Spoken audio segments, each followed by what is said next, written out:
आणि आता सुरू करणार आहोत महा एक्झिट पोल।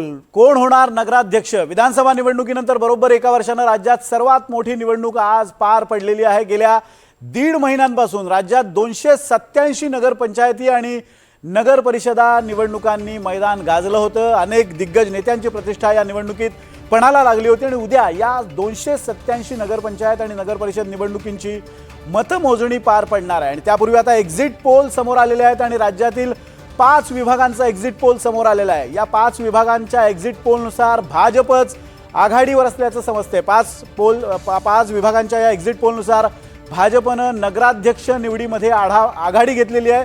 5ही विभागात महायुतीचाच बोलबाला असल्याची चर्चा आहे, कारण महायुतीचे 3ही पक्ष या 5ही विभागात चांगलं यश मिळवताना या एक्झिट पोलमध्ये दिसतंय। महाविकास आघाडीला 3 अंकी आकडा गाठणं अवघड झाल्याचं सुद्धा या एक्झिट पोलमध्ये, म्हणजे 100चा आकडा सुद्धा गाठणं महाविकास आघाडीला शक्य झालेलं नाही। अर्थात विरोधकांची या निवडणुकीमध्ये दयनीय अवस्था असल्याचं या एक्झिट पोलमधून समोर आलेलं आहे। आत्ताच्या घडीची ही मोठी बातमी आपण पाहतोय। महाविकास आघाडीला 3 अंकी आकडा सुद्धा गाठणं अशक्य होणार आहे। तर राज्यातील 5 विभागांचा एक्झिट पोल समोर आला आणि त्यानुसार भाजप आघाडीवर असणार आहे। त्याचबरोबर शिंदेंच्या शिवसेनेलाही चांगलं यश या एक्झिट पोलमध्ये मिळताना दिसतंय। त्याचबरोबर अजित पवारांचा स्ट्रॉंग होल्ड असलेले उत्तर महाराष्ट्र, पश्चिम महाराष्ट्र यामध्ये सुद्धा अजित पवारांच्या राष्ट्रवादीला चांगलं यश मिळताना दिसतंय। या एक्झिट पोलची प्रत्येक खबरबात त्याबद्दलचं विश्लेषण आपण पुढच्या 1.5 तासात जाणून घेणार आहोत। हा एक्झिट पोल, त्याचे सॅम्पल किती होतं, त्याचबरोबर त्याची मेथोडॉलॉजी काय होती, या संदर्भात सुद्धा आपण चर्चा करणार आहोत। महाविकास आघाडीला 3 अंकी आकडा गाठणं सुद्धा अशक्य झालेलं आहे असं हा एक्झिट पोल सांगतोय। ज्युबिलियंट डेटा स्टुडिओच्या माध्यमातून हा एक्झिट पोल करण्यात आला होता। जवळपास 6 प्रादेशिक विभागात हा एक्झिट पोल करण्यात आला होता। यामध्ये 19 जिल्ह्यांची मुख्यालय टॅप करण्यात आली होती। 176 तालुक्यांमधनं सॅम्पल्स गोळा करण्यात आले होते। शहर आणि उपनगर असा मिश्र स्वरूपाच्या लोकसंख्येच्या प्रदेशात हा एक्झिट पोल करण्यात आला होता। त्यामुळे अगदी 11,84,000 सॅम्पलचा हा एक्झिट पोल असणार आहे। एक्झिट पोल कसा असेल आपण त्यावर नजर टाकणार आहोत।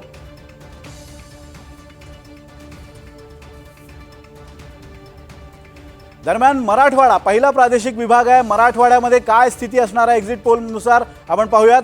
एक्झिट पोलनुसार मराठवाड्यात भाजपचा एकतर्फी विजयाचा अंदाज व्यक्त करण्यात आलेला आहे। या घडीची मोठी अपडेट आपण एनडीटीव्ही मराठीवर पाहतोय।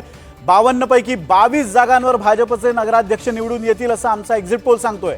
शिवसेनेचे 6, राष्ट्रवादीचे 9 नगराध्यक्ष होतील, तर काँग्रेसचे 7 आणि ठाकरे गटाचे 3 नगराध्यक्ष निवडून येतील। याशिवाय राष्ट्रवादी शरद पवार गटाचा 1 नगराध्यक्ष मराठवाड्यातून निवडून येण्याचा अंदाज व्यक्त केला जातोय। आणि याच संदर्भात आपण चर्चा करणार आहोत। या चर्चेमध्ये माझ्यासोबत काही मान्यवर पाहुणे असणार आहेत। आपण मान्यवर पाहुण्यांची ओळख करून घेऊयात। गणेश खणकर भाजपचे प्रवक्ते आपल्या सोबत आहेत। खणकरजी, आपलं स्वागत आहे या चर्चेमध्ये। नमस्कार। त्याचबरोबर आपले प्रतिनिधी राहुल कुलकर्णी आपल्या सोबत असणार आहे। या मराठवाड्याच्या एकूण एक्झिट पोलमधून काय निष्कर्ष आले त्या संदर्भातलं ते विश्लेषण करतील। राहुल, स्वागत आहे तुझं या चर्चेत। अभय देशपांडे राजकीय विश्लेषक हे सुद्धा या चर्चेमध्ये सहभागी होत आहेत आणि आपण त्यांच्याकडून सुद्धा जाणून घेणार आहोत प्रदेशनिहाय कशा पद्धतीनं हा एक्झिट पोल झालेला आहे, त्याचे काय निष्कर्ष आलेले आहेत। याशिवाय राष्ट्रवादी काँग्रेस अजित पवार गटाचे प्रवक्ते सूरज चव्हाण आपल्यासोबत आहेत। सूरज चव्हाणजी, आपलं स्वागत आहे। नमस्कार। याशिवाय जयश्री शेळके शिवसेना युबीटी म्हणजे उद्धव ठाकरे गटाच्या प्रवक्त्या सुद्धा आपल्या सोबत आहेत। जयश्रीताई, आपलं स्वागत आहे या चर्चेमध्ये। नमस्कार। आणि कपिल ढोके काँग्रेसचे प्रवक्ते सुद्धा आपल्या सोबत या चर्चेमध्ये सहभागी होत आहेत। ढोकेजी, आपलंही स्वागत आहे।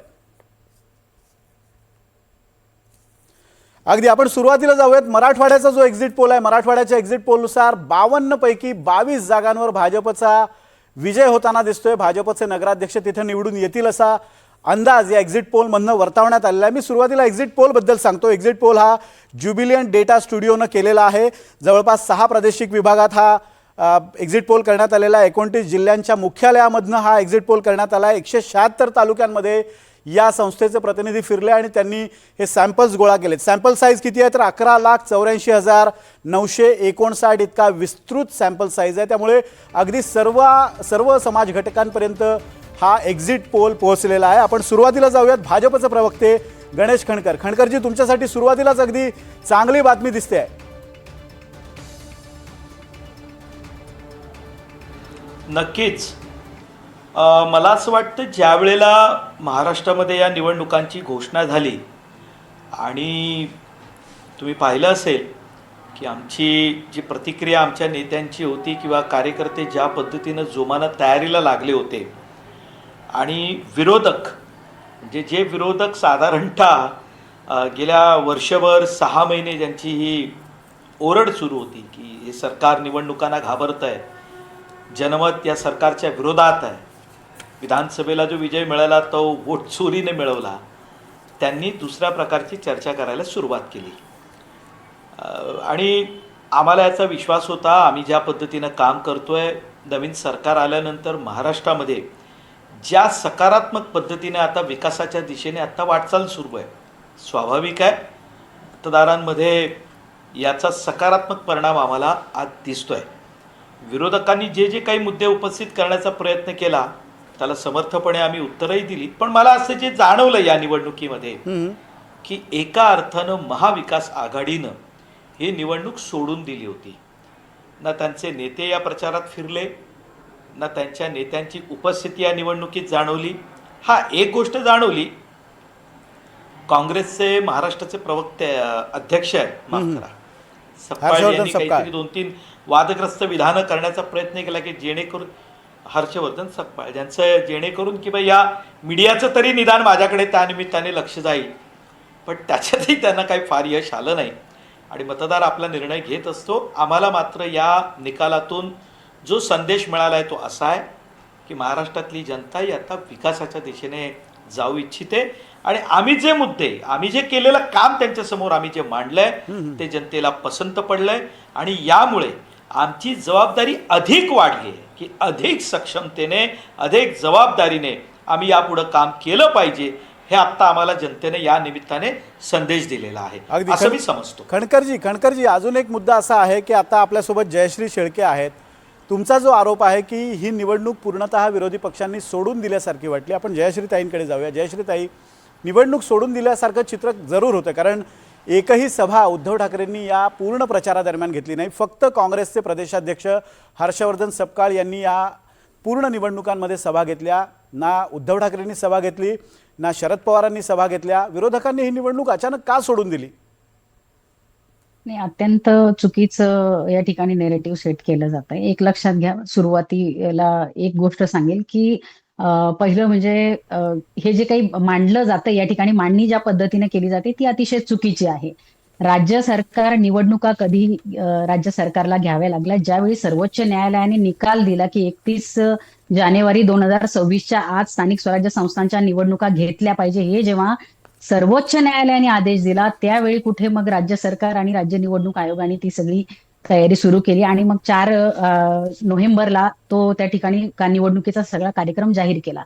त्यापूर्वी आता जर आपण सगळी माहिती घेतली तर आपल्या लक्षात येईल की राज्यातल्या अनेक नगरपालिका, अनेक नगरपंचायती, अनेक महानगरपालिका, त्याचबरोबर जिल्हा परिषदा, पंचायत समित्या यांना जवळपास अनेक ठिकाणी 9-10 वर्षांचा कालावधी उलटून गेलेला आहे. तब्बल काही ठिकाणी 10 वर्षानंतर निवडणुकांचा हा कार्यक्रम जाहीर झाला. निवडणुका 10 वर्षानंतर झाल्या. याचा अर्थ महायुती सरकार हे निवडणुका घेण्याच्या मनस्थितीत नव्हतं, हे बरोबरच आहे.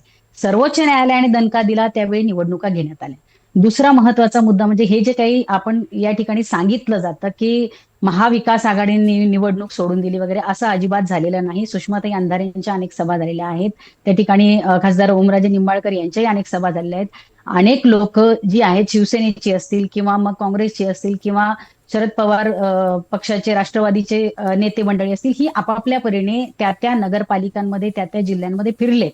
त्यामुळे हे नॅरेटिव्ह उगाच सेट करून काहीतरी आम्ही खूप ताकदीने निवडणुका लढतोय हे सांगण्याचा, भासवण्याचा जो काही प्रयत्न महायुतीचा आहे तो अत्यंत केविलवाण आहे.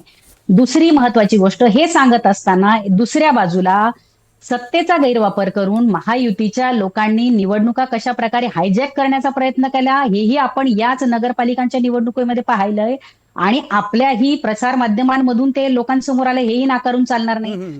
राज्यातल्या कितीतरी नगरपालिकांमध्ये कुठे दमदाटी करून, कुठे नजर कैद करून, कुठे त्यांना किडनॅप करून, कुठे उमेदवारांवर दबाव टाकून, काही ठिकाणी दमदाटी करून, मारहाण करून आणि काही ठिकाणी पैशांचा आमिष देऊन निवडणुका अनेक ठिकाणी अविरोध सुद्धा झाल्या आणि ज्या अविरोध निवडणुका झाल्या त्यामध्ये भारतीय जनता पक्षाची लोक मोठ्या संख्येने त्या ठिकाणी त्यांच्या पदाधिकाऱ्यांच्या कोणी घरची व्यक्ती असतील किंवा कुटुंबातले व्यक्ती असतील हे निवडून आलेले जास्त आहेत.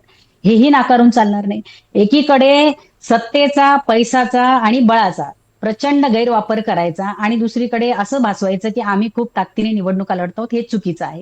जयश्रीताई, शिवसेना तुमच्या हा पक्ष तुमच्या आरोपांबद्दल सत्ताधारी पक्षाचे प्रवक्ते आपल्यासोबत आहेत, त्यांच्यासोबत मी बोलणारच आहे. मात्र तुम्ही जो मुद्दा मांडताय की न्यायालयाच्या दट्ट्यानंतर या निवडणुका लढवण्यात आल्या, निवडणुका आयोजित करण्यात आला, पण तरी सुद्धा तुम्हाला या निवडणुका लढवण्यास, पूर्ण ताकदीनिशी लढवण्यास कुणीही अडवलं नव्हतं. माझा प्रश्न हा होता की विरोधकांनी ही निवडणूक का सोडून दिली होती? तुमच्याकडे मुद्दे नव्हते की भाजप आणि शिंदेच्या समोर जाण्यासाठी काही मुद्दे नव्हते का?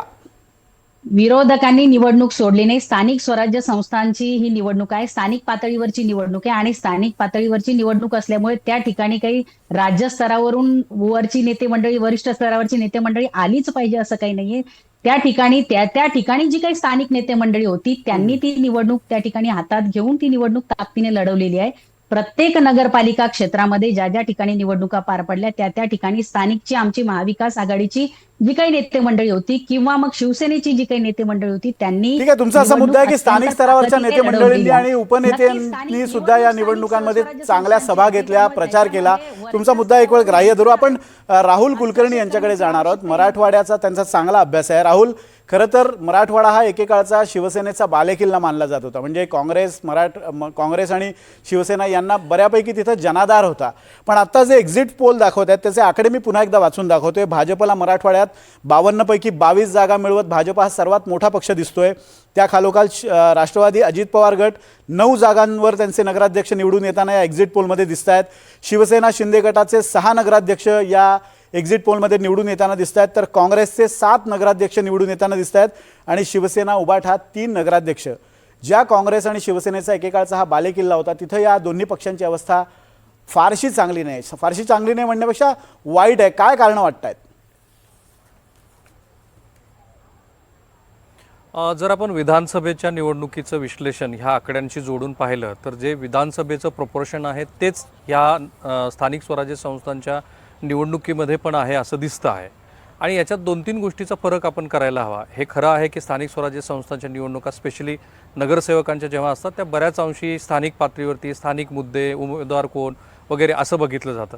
पण एक फरक काय होता की थेट जनतेतनं नगराध्यक्षाची निवड होती आणि त्यामुळे पक्षीय पातळीवरचे बरेचसे मुद्दे हे ह्या निवडणुकीमध्ये पण आले आणि राज्य पातळीवरती आम्ही केलेला विकास हे पण मुद्दे ह्या नगरपालिका निवडणुकीच्या प्रचारामध्ये दिसले. म्हणजे मुख्यमंत्री असे म्हणाले होते की आमची आजच्या दिवस काळजी घ्या, पुढची 5 वर्ष आम्ही तुमची काळजी घेऊ. आणि मग अशाच स्वरूपाचे काही मुद्दे आले. एक मराठवाड्यात मला असं दिसतं आहे की महायुतीमध्ये खास करून MMR रिजनमध्ये जी आपल्याला फाटाफूट दिसली, मतभेद दिसले, पश्चिम महाराष्ट्राच्या काही भागामध्ये दिसले, तसं मराठवाड्यामध्ये नव्हतं. आणि म्हणूनच मी म्हटलं की जे महायुतीचं विधानसभा निवडणुकीचं प्रपोर्शन होतं त्याच प्रपोर्शनमध्ये ह्या जागा त्यांना मिळताना दिसत आहेत. बरं, ह्या वेळेला काय की स्थानिक स्वराज्य संस्थांच्या निवडणुकीमध्ये थेट आरक्षणाच्या आधारावरती झालेल्या या निवडणुका आहेत. म्हणजे OBC-साठीच्या जागा रिझर्व होत्या, SC-ST-साठी असलेल्या जागा रिझर्व होत्या.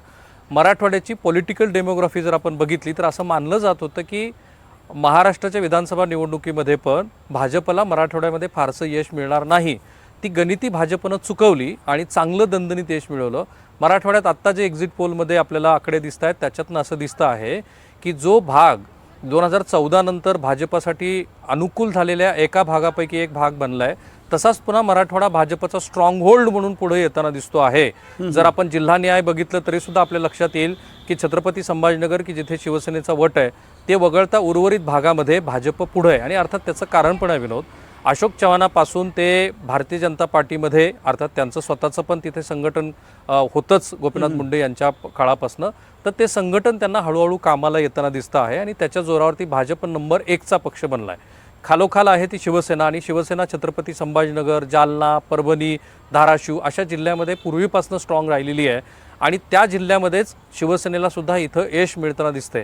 काँग्रेसची जी आकडेवारी दिसते कदाचित राज्य पातळीवरच्या तुलनेमध्ये ही जी काँग्रेसची आकडेवारी आहे जिथे मराठवाड्यात त्यांना यश मिळताना दिसते ते बहुधा जी छोटी मोठी बेट्स राहिलेली आहेत शिल्लक, त्यात मग अमित देशमुखांचा भाग असेल, काही प्रमाणामध्ये इतर काही काँग्रेस नेते असतील, त्यांचाच तो तिथं काही भाग उरलेला आहे की जिथे काँग्रेस पक्ष हा यश मिळवताना दिसतोय. म्हणजे गोळाबेरीज जर आपण बघितली तर मी जे म्हणालो त्याप्रमाणेच घडताना दिसतं आहे की प्रपोर्शनेटमध्ये महायुतीला विधानसभा निवडणुकीत जसं यश मिळालं तसंच यश इथं मिळालं आहे. सगळ्याच पद्धतीच्या यंत्रणेचा यावेळेला सत्ताधारी घटक पक्षांनी वापर केला, जे एरवी सगळ्याच निवडणुकीमध्ये होत असतं, आणि त्याचा त्यांना फायदा झाला. म्हणजे एकतर महायुतीमध्ये फारशी फाटाफूट नव्हती, एक संघ पद्धतीनं नेते लढताना दिसले, काही छुटपूट घडामोडी ज्या छत्रपती संभाजीनगरमध्ये शिवसेनेअंतर्गतच झाल्या, त्यांच्याच जिल्हाध्यक्षांनी आपल्याच मंत्र्याच्या विरोधामध्ये तक्रार केली, पण त्याचा फारसा परिणाम, कारण तिथे महानगरपालिका आहे, होताना दिसत नाहीये. म्हणजे काय तर वर्षभराचा जो कारभार आहे शेवटी हे अर्बन सेंट्रिक आहे. मला असं वाटलं होतं की पहिल्या टप्प्यामध्ये दलित आणि मुसलमानांची मतं जी साधारणपणे असं महाविकास आघाडीला वाटतं की ते आपल्या बाजूनं जातात, त्यामुळं आणि काही प्रमाणामध्ये राज्य पातळीवरती महायुतीमध्ये म्हणजे शिवसेना आणि भाजपमध्ये जे काही ताणतणाव झाले त्याच्यानंतर कदाचित महायुतीला एवढं यश मिळणार नाही, विधानसभेपेक्षा थोडंसं का असेल पण वेगळं चित्र असेल, पण तसं होताना दिसत नाही. याचा अर्थ काय, एकतर मग अल्पसंख्याकांच्या मतामध्ये जी फूट झालेली आहे ती फूट पुन्हा महायुतीच्या पथ्यावरती पडताना दिसते. जे मतभेद होते ते फारसे मतदारांनी लक्षात घेतलेले नाहीत, आणि पुन्हा उद्या जेव्हा प्रत्यक्षात निकाल येतील, जर असेच ते निकाल राहिले तर महायुती हे म्हणणार आहे आणि म्हणू शकेल की वर्षभरामध्ये आम्ही जो कारभार केला तो महाराष्ट्रातल्या शहरी भागातल्या नागरिकांना पसंत पडतो आहे, आणि म्हणूनच एवढ्या संख्येनं आमचे नगराध्यक्ष येत आहेत. आणि हा फार कळीचा मुद्दा आहे, ज्याला आपण प्रेसिडेन्शियल इलेक्शन टाईपचं इलेक्शन म्हणतो, तसं ह्या नगराध्यक्ष पदाच्या निवडणुकीमध्ये होतं विनोद. आणि काय होतं की जर उमेदवार चांगले असतील, चांगल्या राजकीय पार्श्वभूमीचे, तसंच ज्यांचं कॅरेक्टर लोकांना पडतं, तर बऱ्याच वेळेला लोक असं करतात की पक्षीय पातळीला विसरून जाऊन त्या नगराध्यक्ष पदाच्या उमेदवाराला निवडून देतात. जर हे एक्झिट पोल भाजपच्या दृष्टीने एवढे अनुकूल असतील, याचा अर्थ असा की भाजपनं उत्तम उमेदवार दिलेत, शिवसेनेने चांगले उमेदवार दिलेत, आणि कितीही महाविकास आघाडीचे प्रवक्ते म्हणत असले तरी ही वस्तुस्थिती आहे की जवळपास ही निवडणूक बाय दिल्यासारखी महाविकास आघाडीच्या नेत्यांनी लढली. मला तर उद्धव ठाकरे कुठेही प्रचार करताना दिसले नाहीत, त्यांनी एकही सभा घेतली नव्हती. अगदी राहुल, मी तुझ्याकडे पुन्हा एकदा येतो. आपल्यासोबत आता शीतल म्हात्रे सुद्धा, शिवसेनेच्या प्रवक्त्या आणि मुंबईतला एक महत्त्वाचा चेहरा आपल्या बरोबर या चर्चेत सहभागी झाल्यात. शीतलजी, आपलं स्वागत आहे. मी तुमच्याकडे येतो प्रश्न विचारायला, कारण एक महत्त्वाचा प्रश्न मराठवाड्या संदर्भात मला तुम्हाला विचारायचा. पण अभय देशपांडे राजकीय विश्लेषक आपल्यासोबत आहेत. अभय सर, हा जो सगळा मुद्दा आपण बघतोय, मराठवाडा हा एकेकाळी शिवसेना आणि काँग्रेसचा बालेकिल्ला होता, पण गेल्या 2 ते 2.5 वर्षात मराठवाड्यात मराठा विरुद्ध ओबीसी हा संघर्ष अवघ्या महाराष्ट्रानं पाहिला. म्हणजे तिथून तो सुरू झाला आणि पुढे तो महाराष्ट्रात पसरत गेला. या संघर्षाचा हा परिपाक म्हणावा का? कारण यापूर्वी जेव्हा विधानसभा निवडणुका झाल्या होत्या तिथं सुद्धा भाजपला चांगलं यश मिळताना दिसलं होतं. हा संघर्ष भाजपच्या पथ्यावर पडला असं म्हणायचं का? नाही, एक आहे विनोद की या निवडणुकांमध्ये लोकसभा असेल किंवा विधानसभेचा असेल, त्या तुलनेत या स्थानिक पातळीवर, स्थानिक मुद्द्यावर, स्थानिक नेतृत्वावर, स्थानिक लोकांच्या, त्या उमेदवारांच्या प्रतिमेवर, त्याच्या जनसंपर्कावर होतात. त्याच्यामुळे बाकीचे मुद्दे तेवढे महत्वाचे ठरत नाही. दुसरी अशी एक आहे की कार्यकर्त्यांची निवडणूक 10 वर्षांनी होते. अशा वेळेस ज्यांच्याकडे कार्यकर्त्यांची शक्ती आहे आणि ज्या कार्यकर्त्यांच्या मागे नेत्यांची महाशक्ती आहे, अशा लोकांना त्या निवडणुकीमध्ये एक ऍडव्हान्टेज मिळत असतो. या निवडणुकीत आपण बघितलं असेल तर सत्ताधारी पक्षाचे तिन्ही प्रमुख नेते संपूर्ण महाराष्ट्रभर फिरत होते, आणि यांचे आमदार आणि यांची संख्या जर बघितली आपण नेत्यांची तर ही अधिक आहे. आणि त्या आमदारांकडे स्थानिक तिकडे तालुका पातळीवर, जिल्हा पातळीवर, मंत्र्यांकडे काही मतदारसंघ, काही जिल्हे दिले होते, तिथल्या नगर परिषदांची जबाबदारी होती.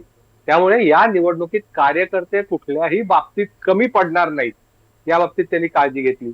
आता दुसरीकडे विरोधी पक्ष म्हणतात की आम्ही निवडणूक सोडली नव्हती, परंतु त्यांच्या नेत्यांनी घरही सोडली नाही, हे पण लक्षात घ्यायला पाहिजे. कारण असं की कार्यकर्त्यांच्या पाठीवर लढत असतील कार्यकर्ते, आज प्रतिकूल परिस्थितीत लढतायत, समोर एवढा प्रबळ प्रतिस्पर्धी आहे, अशा वेळेस किमान कार्यकर्त्यांचा भेटून त्यांच्या पाठीवर हात ठेवून फक्त लढ म्हणणाऱ्या तरी नेते असायला लागतात. पण मुंबई महापालिका एवढी एकच आमच्या दृष्टीने महत्वाची आहे, आणि मला तर वाटतं महाराष्ट्राची नगरपालिकेपेक्षा मुंबईची एक महापालिका ही महत्वाची आहे, आणि त्याच दृष्टीने आम्ही प्रयत्न करणं, अशी भूमिका असेल तर आपण काय म्हणजे कोणी काही त्यांना सक्ती करू शकत नाही किंवा तुम्ही तिकडे जा म्हणून. एक निश्चित आहे की या निवडणुकीमध्ये या 3 प्रमुख पक्षांची मतविभागणी झाली, वेगवेगळ्या स्थानिक आघाड्या झाल्या, पण हेच फक्त पक्ष लढतायत अशी परिस्थिती जेव्हा तयार होते तेव्हा निश्चितच समोरच्या कार्यकर्त्यांचं मनोधैर्य खचत असतं आणि त्याचा परिणाम होत असतो. एक निश्चित आहे की काँग्रेस अतिशय प्रतिकूल परिस्थितीत असतानाही काँग्रेसने मात्र अन्य दोन पक्षाच्या तुलनेत काही ना काही परिश्रम घेतलेले दिसत आहेत. काँग्रेसकडे स्वतःचा एक मतदार आहे, तो अजूनही त्यातला बराचसा भाग टिकून आहे. किमान त्यांना मतदान करण्यासाठी आपला पर्याय तरी उपलब्ध असला पाहिजे आणि तो पर्याय त्यांच्यापर्यंत पोहोचला पाहिजे, या दृष्टीने तरी त्यांनी थोडेफार प्रयत्न केलेले दिसले. बाकीचे आता मला सांगा की शरद पवार स्वतः फिरणार नाहीत एवढ्या छोट्या निवडणुकीत. अगदी बरोबर आहे. पण बाकीचे नेते कोण गेले, कुठे होते? जयंत पाटील असतील, कुठे होते? रोहित पवार काही मतदारसंघांमध्ये फिरले. आता दुसरीकडे उद्धव ठाकरेंच्या बाबतीत सांगायचं झालं तर आदित्य ठाकरे जाऊ शकले असते, ते किती ठिकाणी गेले. तर मला वाटतं की याच पद्धतीने निवडणूक लढवली असेल तुम्ही तर तुम्हाला त्या निवडणुकीतून फार मोठं यश हाती लागेल अशी काही अपेक्षा करता येणार नाही. काही ठिकाणी निश्चितपणे तिरंगी लढतीचा फायदा घेतला स्थानिक पातळीवरच्या लोकांनी, ते जिद्दीने लढले.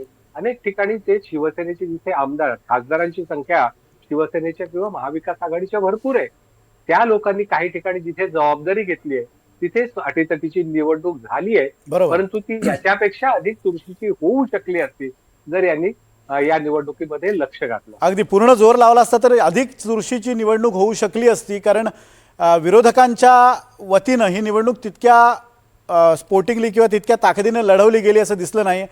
शीतल म्हात्रेंकडे मला जायचंय. मराठवाडा हा एकेकाळचा शिवसेनेचा बालेकिल्ला. शीतलजी, या मराठवाड्यात भाजप आता मोठा भाऊ होताना दिसतोय. एक संभाजीनगर जिल्हा वगळता फारसं यश म्हणजे 6 नगराध्यक्षपद हे शिवसेनेला मिळतील असा अंदाज एक्झिट पोलमध्ये वर्तवण्यात आलेला आहे. एकेकाळचा बालेकिल्ला हातातून निसटतोय असं वाटतंय? नाही, कसं आहे, एक लक्षात घ्या की शिवसेनेचे जे एक्झिट पोलमध्ये तुम्ही जे आकडे दाखवलेले आहेत, 37 आकडे दाखवलेले आहे, तर मला वाटतं हा खूप कमी आहे. आम्हाला स्वतःला 50 ते 60 जागांची अपेक्षा आहे आणि 3-3.5 वर्षामध्ये नंबर 2चा महाराष्ट्रातला पक्ष हा माननीय शिंदेसाहेबांच्या मुळेच होऊ शकलेला आहे असं मला वाटतं. कारण त्यांची अफाट मेहनत, लोकांची काम करण्याची प्रबळ इच्छाशक्ती आणि त्यांचा असलेला लोकसंपर्क, ते स्वतः आपण बघितलंच असेल, अगदी झंझावाताप्रमाणे संपूर्ण महाराष्ट्रात फिरले. त्यांच्याच बरोबरीने खासदार श्रीकांत शिंदे असतील, आमचे इतर मंत्री असतील, हे सर्वजण संपूर्ण महाराष्ट्रात फिरत होते आणि समोर तुम्ही बघाल तर संपूर्ण शुकशुकाट होता. म्हणजे इलेक्शन आहे की नाही अशी परिस्थिती व्हावी असं वाटत होतं. फक्त मीडियावर येऊन बोलणं आणि टीका टिप्पणी करणं ह्याच्या पलीकडे हे बाकीचे पक्ष काहीच करत नव्हते. त्याच्यामुळे इलेक्शन हे शेवटी इलेक्शन असते, ती लढाई असते आणि ती प्रत्येक लढाई तेवढ्याच सिरियसली घेतली पाहिजे आणि तेवढ्या ताकदीने लढलं पाहिजे, हे माननीय शिंदेसाहेबांनी आम्हाला नेहमीच सांगितलं आहे. आणि ज्या पद्धतीने आम्ही या लढाईला सामोरे गेलेलो आहोत, कारण खूप मोठ्या प्रमाणात आमच्याकडे लोक इच्छुक होते आणि खरंच आम्हाला त्याचा अभिमान आहे की लोकांनी एवढा विश्वास ठेवला शिंदेसाहेबांवर की आपल्याला इकडनं न्याय मिळू शकतो असं लोकांना वाटत होतं. आणि खरंच 60 ते 70 जागा आम्हाला मिळतील ही आमची अपेक्षा आहे. त्याच्यामुळे बघूया उद्या काय होतंय. परंतु काही ठिकाणी कोकणात जी आपण जागा दाखवल्या त्या आम्हाला थोड्याशा कमी वाटत आहेत. त्याचप्रमाणे संभाजीनगर आणि तुम्ही जो आकडा दाखवलाय तोही आम्हाला थोडा कमी वाटतोय. तर तिथे आमच्या काही जास्त अपेक्षा आहेत. त्याच्यामुळे वाटतंय की आहे त्याच्यापेक्षा नक्कीच. अर्थात शीतल, जे एक्झिट पोल आहेत, अगदी सॅम्पल सर्वे जरी 11.5 लाखाच्या वर असला तरी सुद्धा हे एक्झिट पोल आहेत आणि निकाल कदाचित यापेक्षा वेगळे येऊ शकतील, पण साधारण चित्र यातनं स्पष्ट होताना दिसते. आता आपण पुढच्या विभागाकडे जाणार आहोत, पश्चिम महाराष्ट्र.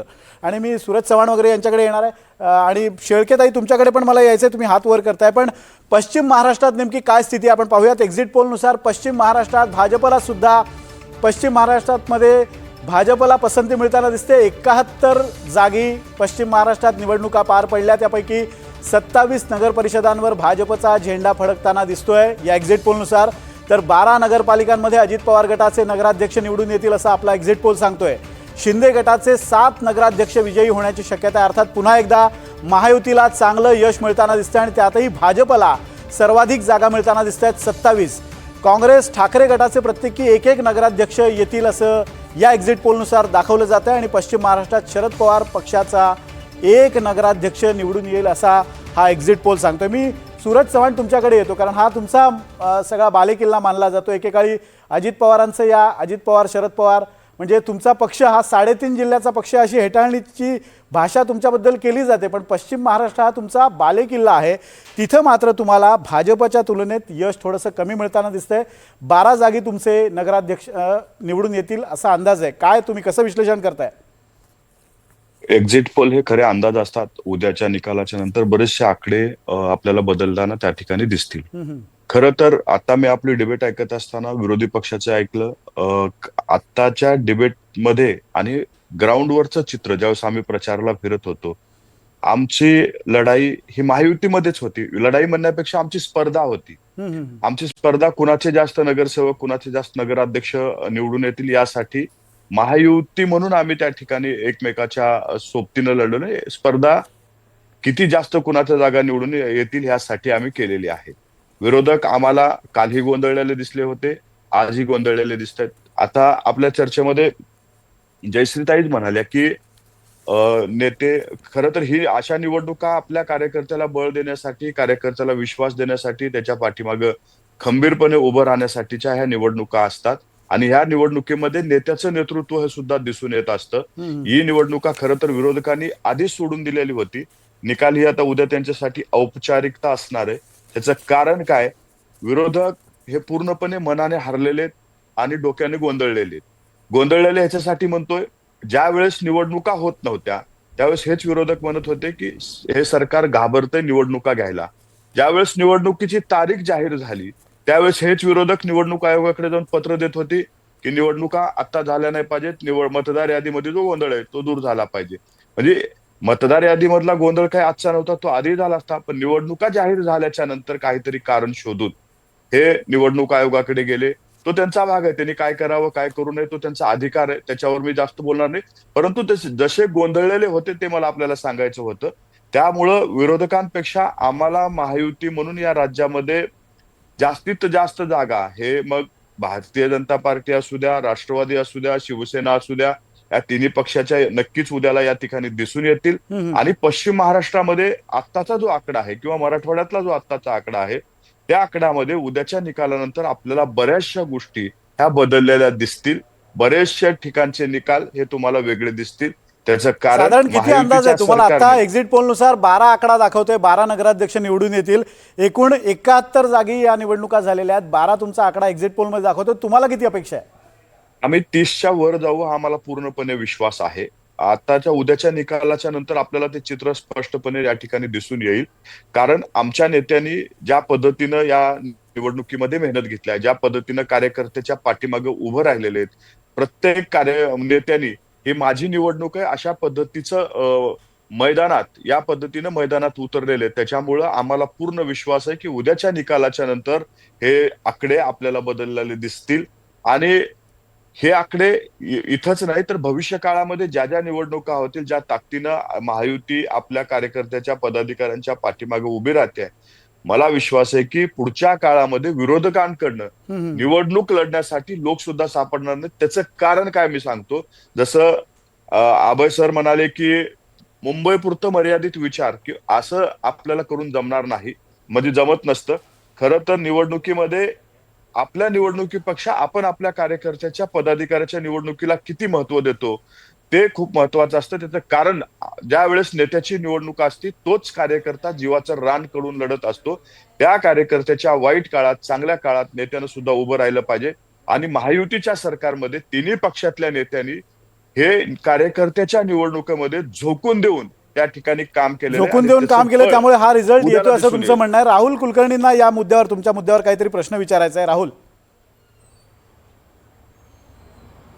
नाही, प्रश्न म्हणण्यापेक्षा आत्ता जी चर्चा सुरू झालेली आहे की दोन्ही राष्ट्रवादी काँग्रेस एकत्रित यावेत, त्याची खरी सुरुवात झाली ती पश्चिम महाराष्ट्रात, ज्या वेळेला हसन मुश्रीफांनी पुढाकार घेतला. दोन्ही राष्ट्रवादीच्या एकत्रीकरणाचा विषय आल्यानंतर सूरज चव्हाणांच्या चेहऱ्यावर हसू फुललं. राहुल, पहिला प्रयोग हा तिथेच नाही. त्याचं कारण आहे की त्याचा खडा टाकून झालेला आहे, तो पश्चिम महाराष्ट्रातनं टाकून झाला. आणि बघा तिथं आजही उरळी कांचनची निवडणूक होती, आजही बारामतीची निवडणूक होती. खरं म्हणजे या पश्चिम महाराष्ट्राच्या आकड्याचा आणि पूर्ण महाराष्ट्राच्या आकड्याचा विचार जर आपण केला तर काय चित्र दिसतं, तर जवळपास 50% जागेवरती भारतीय जनता पार्टी विजयी होताना दिसते. आणि असा आहे विनोद की ह्या निवडणुकीमध्ये सगळीकडेच जवळपास कुठेही महायुती म्हणून एकत्रित फारशा लढती झालेल्या नाही आहेत. क्रमांक 1चा पक्ष आहे भारतीय जनता पार्टी, क्रमांक 2चा पक्ष आहे शिवसेना आणि क्रमांक 3चा पक्ष कुठला बनत असेल तो वेगवेगळ्या आघाड्या बनताना दिसत आहेत आपल्याला. आणि त्या वेगवेगळ्या आघाड्या ह्या सर्वाधिक पश्चिम महाराष्ट्रामध्ये तुम्हाला दिसतील. अगदी कदाचित स्थानिक विजयी आघाडीला झालेल्या. 21 जागा आणि दाखवतात आणखीन एक आहे राहुल. की जो प्रयोग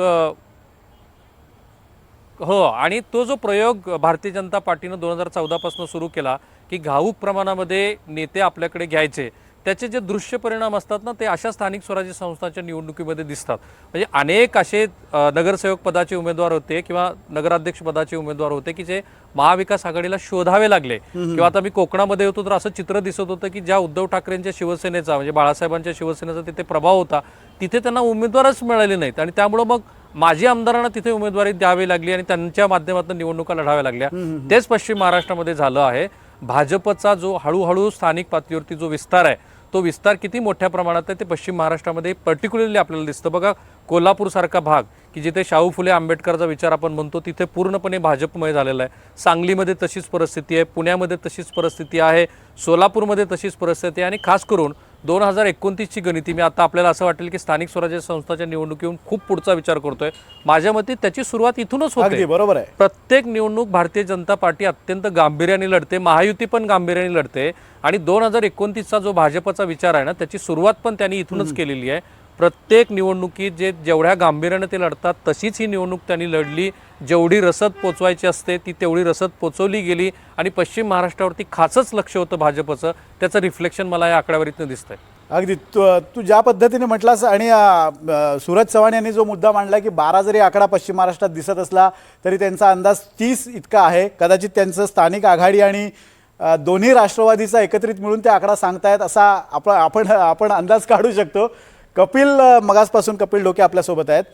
कपिलजी, सातत्यानं आरोप होतोय की विरोधकांनी ही निवडणूक काही फारशी जोरकसपणे लढवली नाही, पण तुमच्याबद्दल तो आरोप खरा म्हणता येणार नाही कारण काँग्रेस 165 जागांवर त्यांनी आपले उमेदवार उभे नगरपालिकांमध्ये ते लढत आहेत आणि जवळपास तुमच्या प्रदेशाध्यक्षांनी 63 सभा घेतलेल्या आहेत. तुम्ही पूर्ण जोर लावलेला आहे तरीसुद्धा निर्णय म्हणजे आत्तापर्यंत मराठवाडा आणि पश्चिम महाराष्ट्र बघितला फारसं 1-2 आकड्याच्या वर तुमचा आकडा जाताना दिसत नाही. काय कारणं वाटतायत? काँग्रेसचे मुद्दे आता मतदारांना पटत नाही आहेत?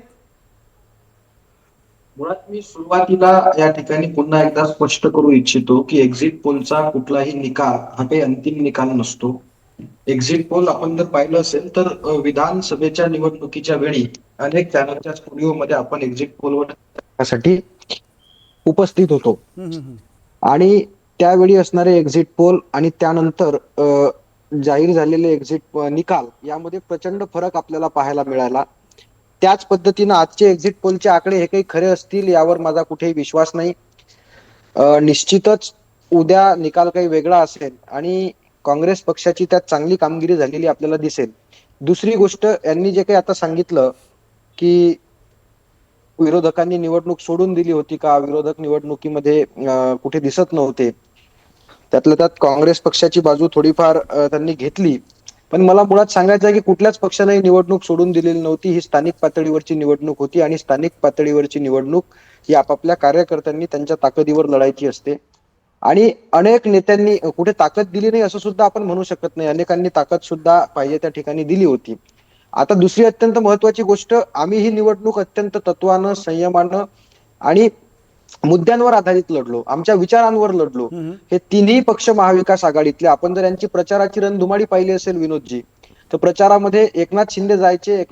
मला तर एक फार या आधीच्या चर्चेत शीतल म्हात्रेताई ज्या म्हणाल्या होत्या, एकीकडे त्या म्हणतात की मूळ शिवसेना आमचीच आहे, बाळासाहेबांची शिवसेना आमचीच आहे, आणि दुसरीकडे आता त्या सांगत होत्या की 3-3.5 वर्षात 2 नंबरचा पक्ष होण्याचा मान आम्हाला भेटला. म्हणजे मूळ शिवसेना तुमची आहे की 3-3.5 वर्षातली शिवसेना तुमची, याचं उत्तर सुद्धा त्यांनी आता या निमित्तानं दिलं पाहिजे.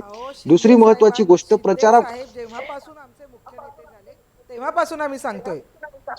अहो ताई, तसं नाही. तुम्ही काय म्हणता 3-3.5 वर्षात? असं नाही ना, आमच्या मुख्यमंत्र्यांनी आमच्या पक्षाचे झाले. अहो शिवसेना, तुम्ही जरा नीट ऐकून घेतलं असतं तर मला वाटतं हा तुमचं कन्फ्युजन झालं नसतं. आम्ही असं सांगितलं की जेव्हापासून एकनाथ शिंदे या पक्षाचे मुख्य नेते झाले तेव्हापासून 3.5 वर्ष आम्ही मोजतोय. त्याच्यामुळे तुम्हाला थोडं कन्फ्युजन होतंय. तुम्ही सोयीनुसार बोलताय, तुम्ही ठीक आहे आता स्पष्टीकरण काही देत असाल, पण दुसरी एक अत्यंत महत्वाची गोष्ट अशी आहे, मला पूर्ण करू द्या. की या निवडणुकीमध्ये आम्ही कुठेही निवडणूक सोडली नव्हती. आपण जर यांचं प्रचारादरम्यान पाहिलं, एकनाथ शिंदे आहे त्या सभेत जायचे, त्या ठिकाणी फोन करायचे, हॅलो एमआयडीसी मंजूर, एमआयडीसी आहे पण पाणी नाही, पाणी मंजूर, नदी मंजूर, नदी आहे धरण नाही, तर धरण मग तुमचं मंजूर. म्हणणं काय अशा अनेक गोष्टी. कपिलजी तुमचं म्हणणं काय की हे मुद्दे एकनाथ शिंदे जे मांडत होते ते लोकांना अपील झाले आणि म्हणून त्यांना मतं दिलीत? कारण एक्झिट नाही, पोल मध्ये 100% तर आकडे नाही ते झाली, सांगतात नाही झाली. आणि हे तुम्ही जो exit मुद्दा poll मांडता की खोटे एक्झिट आहेत. पोल हे खरे नसतात, बिहारच्या एक्झिट पोलचा तुम्ही संदर्भ देताय, पण बिहारच्या एक्झिट पोलमध्ये जे आकडे काँग्रेसला आले होते त्याही पेक्षा वाईट आकडे ऍक्च्युअल निकालामध्ये आले होते. ते आता चांगले येतील ना, त्याही पेक्षा चांगले आकडे येतील याची अपेक्षा करूयात. उद्या तुमचा आपण आवाज चर्चेला आवाज माझ्यापर्यंत येत नाही. मी तुमच्याकडे पुन्हा येतो. खणकरजी तुमच्याकडे येतो. भाजपनं शेळकेताई मी तुमच्याकडे येतोय. खणकरजी, भाजपच्या एकूणच स्ट्रॅटेजीबद्दल आता राहुल कुलकर्णी असतील किंवा अभय देशपांडे असतील यांनी काही प्रमुख मुद्दे मांडले. भाजपा कायम ॲक्शन मोडवर असतो आणि इलेक्शन मशिनरी त्यांची कायम ॲक्टिव्ह असते. ही निवडणूक आता प्रदेशनिहाय आपण आकडे बघतोय. या प्रदेशनिहाय आकड्यांमध्ये दोन जे प्रमुख मराठवाडा असेल, पश्चिम महाराष्ट्र, यामध्ये भाजपचा तसा काही जोर नव्हता. असं असताना सुद्धा विधानसभा निवडणूक असेल आणि आताचे नगराध्यक्ष पदाच्या निवडणुका असतील, या नगरपालिकांच्या निवडणुकांमध्ये चांगलं यश मिळताना दिसतंय. काय स्ट्रॅटेजी कामी आली असं तुम्हाला वाटतंय?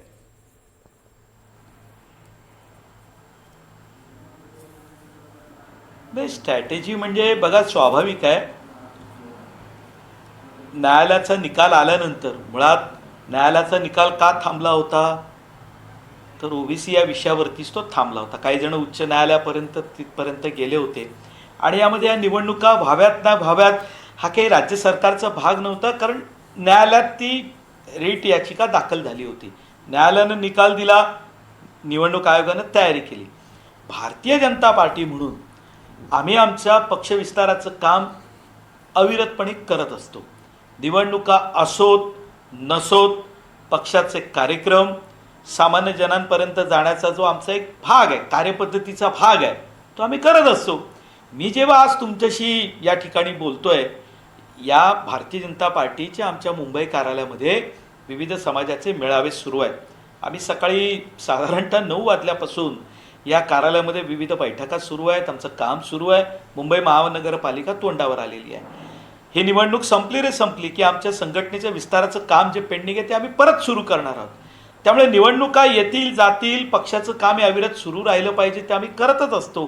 सोबतच मी जसं मगाशी तुम्हाला म्हणालो की सकारात्मक पद्धतीने मतदारांच्या समोर जाण्याचं जे काम आहे ते आम्ही सातत्याने करतोय.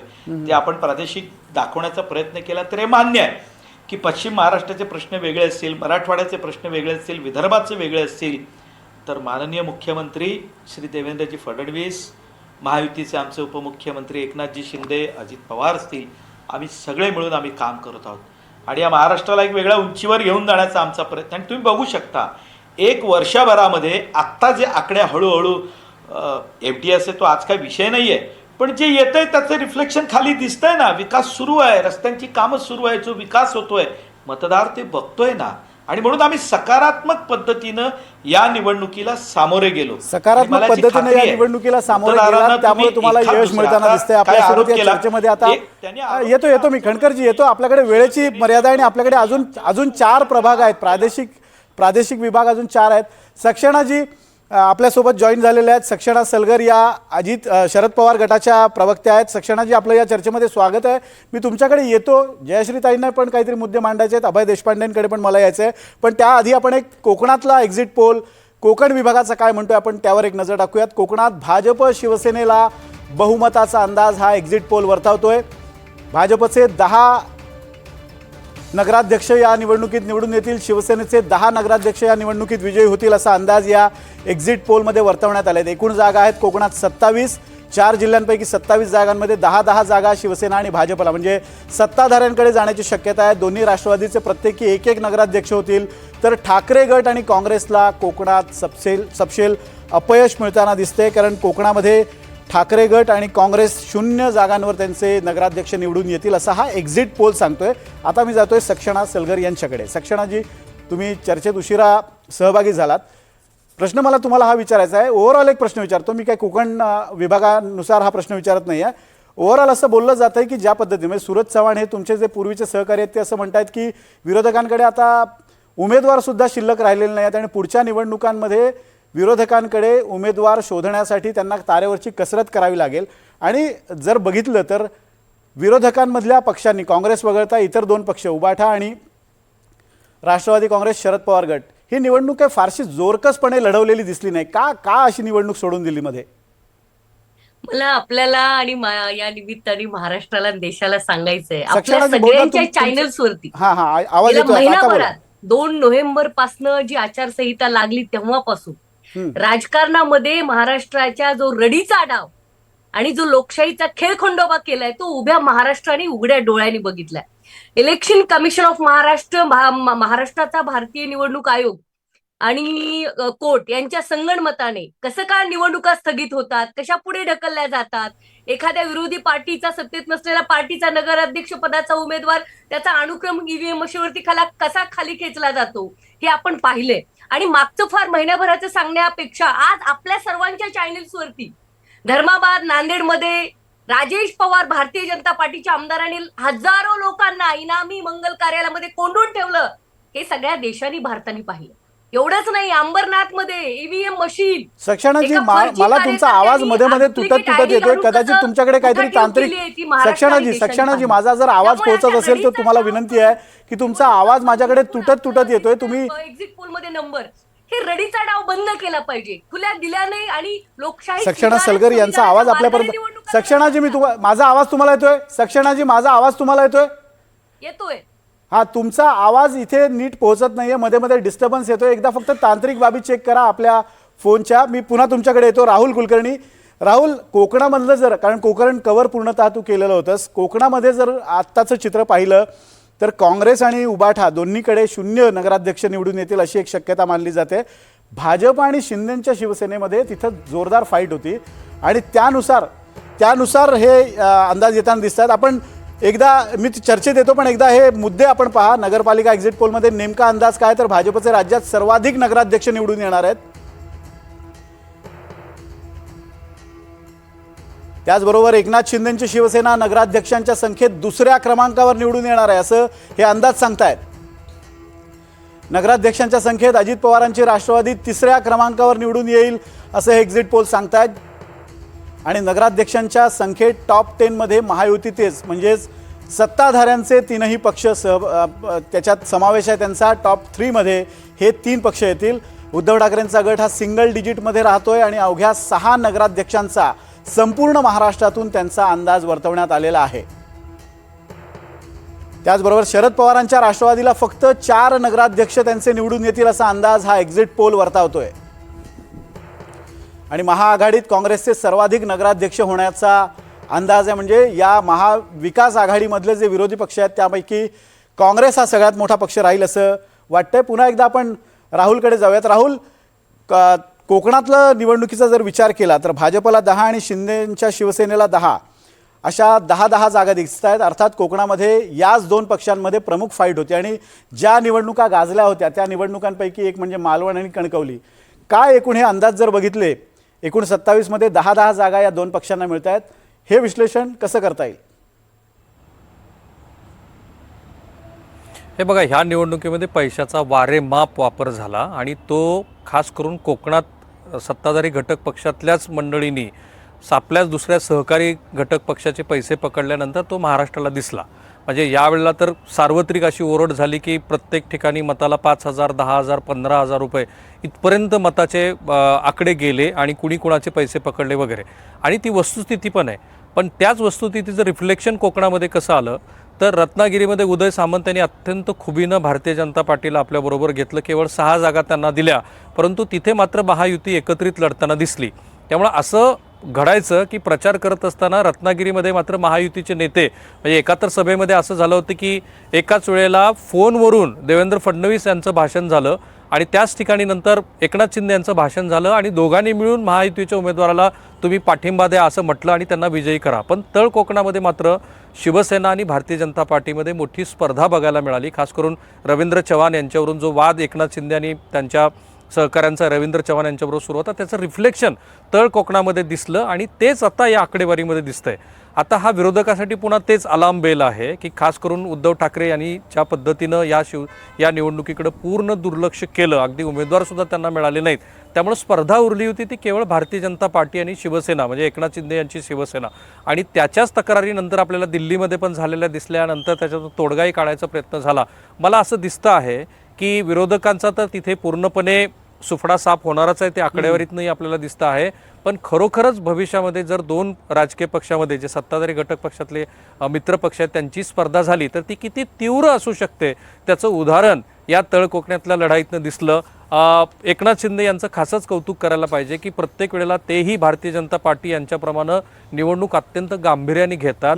याच तळ कोकणामध्ये त्यांनी एकाच दिवसात 2-2, 3-3 सभा घेतल्या, पहिल्या टप्प्यात घेतल्या, पुण्याच्या टप्प्यामध्ये घेतल्या आणि जेवढी रसद भारतीय जनता पार्टी आपल्या कार्यकर्त्यांना आणि नेत्यांना पुरवत होती तेवढीच रसद अनेक अर्थाने त्यांनी आपल्या स्थानिक आमदारांना, स्थानिक कार्यकर्त्यांना पोचवली आणि त्याचेच हे रिफ्लेक्शन आहेत. भास्कर जाधवांची तर कमालच आहे. म्हणजे भास्कर जाधवांनी तर ज्या वेळेला महाविकास आघाडीचा तिथे उमेदवार म्हणून माजी आमदार तिथे निवडणूक लढतायत असं दिसलं तेव्हा त्यांची पुढची राजकीय गणिती काय असेल ते असेल, पण त्यांनी त्या उमेदवाराचा प्रचार केला ना की उद्धव ठाकरे यांच्या शिवसेनेचा. हे असं सगळं त्रांगणं होतं जे आता रिफ्लेक्टिव्हली आपल्याला तिथं दिसतं आहे की स्पर्धा झाली आहे, महायुतीमध्ये झाली आहे. आणि पुन्हा असं आहे की मुख्यमंत्र्यांनी आपल्याच मंचवरती असं म्हटलं होतं की आता निवडणूक संपली आणि आमचं सगळं आलबेल आहे.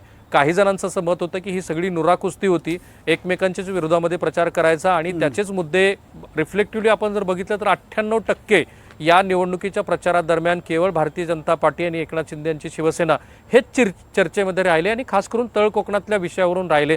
म्हणजेच त्यांनी मायलेजसुद्धा घेतलं, जागाही निवडून आणल्या आणि एकमेकांची स्पर्धा करत असताना दोन्ही पक्ष वाढत राहिले. पण एक मात्र निश्चित आहे की ह्या निवडणुकीमध्ये पैशाचा जो भरमसाठ वापर झालेला आहे ते पुन्हा एकदा दिसून आला आणि खास करून तळ कोकणात अधिक प्रकर्षाने दिसून आला. अगदी जयश्रीताई, मगासपासून तुम्हाला बोलायचं होतं पण आता कोकणचा विषय आणि एकेकाळी कोकण हा तुमचा बालेकिल्ला होता, पण आता तिथं भाजप आणि शिवसेना या दोघांचा खूप चांगल्या पद्धतीनं कमबॅक होताना दिसतंय. म्हणजे भाजपनं हळूहळू तिथे आपले हातपाय विस्तारायला सुरुवात केलेली आहे, तर दुसरीकडे शिवसेनेनं सुद्धा आता पुन्हा आपला जो बालेकिल्ला असल्याचा एक त्यांचं जे बिरुद होतं ते मिळवायचा प्रयत्न केलेला आहे. काय वाटतं तुम्हाला, का मागे पडलात असं वाटतंय? एक लक्षात घे की हे एक्झिट पोलचे निकाल हे काही अंतिम निकाल नाहीच. तुम्ही तुमचा आकडा सांगा ना. ऐका जयश्रीताई, एकच मला सांगा, मला एकच सांगा, कोकणात तुम्हाला ऐका माझा प्रश्न आहे का तुम्हालाच बोलायला देतोय मी. कोकणात तुम्हाला 0 जागा नगराध्यक्ष पदाच्या मिळतात असं दाखवतोय, तुम्ही तुमचा आकडा सांगा. नाही, 0 जागा हे तुमचं प्रेडिक्शन आहे. एक लक्षात घ्या की शिवसेना हा पक्ष ज्या पद्धतीने शेतकरी हा चांगलं कसदार बियाणं हा शेतामध्ये टाकत असतो, मग त्या ठिकाणी पूर येवो, दुष्काळ येवो, कुठलीही नैसर्गिक आपत्ती येवो, तरीही शेतकरी पेरणी करणं थांबवत नाही. त्या पद्धतीने शिवसेनेची ही रणनीती आहे. सातत्याने कसदार बियाणं आम्ही टाकलेलं आहे. या निवडणुकांमध्ये प्रत्येक नगरपालिकांमध्ये चांगल्या पद्धतीचे उमेदवार देण्याचा प्रयत्न हा शिवसेना उद्धव बाळासाहेब ठाकरे पक्षाच्या वतीनं केला गेलेला आहे. आता अर्थात त्याला जनता कशा पद्धतीने त्याला दाद देईल, जनता काय दान आमच्या पदरामध्ये टाकेल हे उद्याचा निकाल सांगेल. परंतु आज अशा पद्धतीने बोलणं की विरोधकांनी निवडणूक गांभीर्याने घेतली नाही, विरोधकांनी ताकद दाखवली नाही, हे म्हणणं अतिशय चुकीचं आहे. विरोधकांनी ताकद दाखवणं म्हणजे काय? ज्या पद्धतीने सत्ताधारी पक्षाच्या लोकांनी कुठे दडपशाही केली, कुठे दादागिरी केली, गुंडगिरी केली, अनेक ठिकाणी त्यांनी लोकांना डांबून ठेवला. तर आजच नांदेडमध्ये महिलांना अक्षरशः डांबून ठेवण्यात आलं, 100च्या जवळपास महिलांना मतदानापासून वंचित ठेवण्यात आलं. अनेक ठिकाणी धर्माबादमध्ये, आज अंबरनाथमध्ये असेल, आजचं ताजं उदाहरण आहे. अशा पद्धतीने दडपशाही करून, गुंडशाही करून, सत्तेचा, प्रशासनाचा, पोलीस प्रशासनाचा गैरवापर करून निवडणुका हायजॅक करणं म्हणजे निवडणुका गांभीर्याने घेणं असं आहे का? आणि युतीमध्ये असेल किंवा भारतीय जनता पक्ष किंवा शिंदे गट असेल, अनेक ठिकाणी असं झालंय की नव्यांना त्यांनी पक्षात घेतलं, नव्या लोकांना संधी दिली, जुन्या लोकांना डावललं गेलं. जुन्यांचा आणि नव्यांचा संघर्ष टाळण्यासाठी म्हणून या नेत्यांना पुन्हा मैदानात उतरावं लागलं. कोकणामध्ये सुद्धा शिंदे गट आणि भारतीय जनता पक्ष एकमेकांचे पैशांचे आरोप प्रत्यारोप झाले, मोठ्या प्रमाणात पैसा चालला, हेही अवघ्या महाराष्ट्रानं पाहिलंय. आणि आजही महाराष्ट्राला, सगळ्या महाराष्ट्राने हे पाहिलेलं आहे की अनेक ठिकाणी कुठे 10,000 मत, कुठे 15,000ला 1 मत, कुठे 25,000ला 1 मत. हे 25,000ला नगरपालिकेचं की मत विकत घेणं, नगरपालिकेच्या निवडणुकीतलं मत विकत घेणं 25,000ला हे दाखवणं म्हणजे ताकद दाखवणं आहे का? मुळात शिवसेना आदरणीय बाळासाहेब ठाकरे असतील किंवा उद्धव ठाकरे साहेब असतील, यांनी माणसं तयार केली आहे आणि ही माणसं ताकदीने आपापल्या जिल्ह्यांमध्ये ताकदीने स्थानिक स्वराज्य संस्थेची ही निवडणूक लढवत होती. हे नाकारून चालणार नाही. स्थानिक स्वराज्य संस्थेची निवडणूक आहे, नगरपालिकेची निवडणूक आहे, स्थानिक प्रश्न आहेत आणि स्थानिक नेत्यांनी त्या निवडणुकीमध्ये ताकदीने काम करणं, प्रचार करणं आवश्यक आहे. शिवसेना उद्धव बाळासाहेब ठाकरे पक्षाचे त्या जिल्ह्यातले शिलेदार हे ताकदीने आपापल्या जिल्ह्यामध्ये निवडणूक लढवत होते. आला तुमचा मुद्दा उतरलेले होते. लक्षात आला. तुमचं असं त्यामुळे म्हणणं आहे की स्थानिक हे स्तरावर म्हणणं या अतिशय निवडणुका चुकीचं आहे. ताकदीनं लढवल्या गेल्या, पण नेते या निवडणुकांसाठी उपलब्ध नव्हते, त्यामुळे ते गेले नाहीत असं तुमचं म्हणणं आहे. कोकणाचा विषय आला म्हणून शीतलजी तुमच्या येतो, मी जयश्रीताई येतो, शीतलजी तुमच्याकडे येतो. कोकणाचा विषय आला म्हणून 10 जागा मिळताना दिसत आहेत, 10 नगराध्यक्ष तुमचे होताना दिसत आहेत. काय वाटतं या कामगिरीकडे पाहून, आणि काय पुन्हा एकदा कोकण जो तुमचा एकेकाळचा बालेकिल्ला होता तो हाती येतोय असं वाटतंय? मला वाटतं मी ताईंना सांगू इच्छिते की ताई, आमच्या पक्षाचं नाव शिवसेना आहे. कदाचित तुम्हाला कल्पना नसेल किंवा माहिती नसेल, परत एकदा सांगते, आमच्या पक्षाचं नाव शिवसेना आहे. दुसरी गोष्ट की कोकण हा नेहमीच शिवसेनेचा बालेकिल्ला राहिलेला आहे. कोकणी माणसांनी नेहमीच शिवसेनेवर प्रेम केलेलं आहे आणि हे प्रेम त्यांनी अनेक वेळेला निवडणुकीतून दाखवलेलं आहे. आज तिथे आमचे योगेश कदमजी असतील, उदय सामंतजी असतील, त्याचप्रमाणे राणेसाहेब असतील, त्याचप्रमाणे केसरकर साहेब असतील, ह्या सर्वजणांनी प्रचंड मेहनत घेतली आणि प्रचंड मेहनत घेताना कोकणी माणसाने सुद्धा तेवढीच मोठी साथ दिली. आणि तुम्ही जर बघाल तर जे विरोधी पक्ष होते त्यांचे कोणतेही नेते तिथे फिरकले नाहीत. त्यांचे जे नेते होते, जे तुम्ही म्हणालात की त्यांचे आमदार होते, हे कुणाचं काम करत होते हो? कुठल्या पक्षाचं काम करत होते? कुठल्या यांचे काम करत होते? जरा माहिती काढा. तर तुम्ही काय सांगताय की तुमचे स्थानिक आमदार, स्थानिक आमचे नेते काम करत होते? काय करत होते भास्कर जाधव? माहिती आहे का तुम्हाला? माहिती घ्या. त्याच्यामुळे यांनी पूर्णपणे पाठ फिरवली होती निवडणुकीकडे आणि आज त्यांनी जे मुद्दे काढलेले आहेत त्यांनी रडायला सुरुवात केलेली आहे. त्यांना उद्या काय होणार आहे याचं चित्र स्पष्ट झालेलं आहे, कारण त्यांनी ही निवडणूक अजिबात लक्ष दिलेलं नाही आहे. हे नेहमीचंच आहे की कार्यकर्त्यांना वाऱ्यावर सोडणे ही उबाटाची सवय आहे आणि त्या पद्धतीने त्यांनी कार्यकर्त्यांना वाऱ्यावर सोडलं.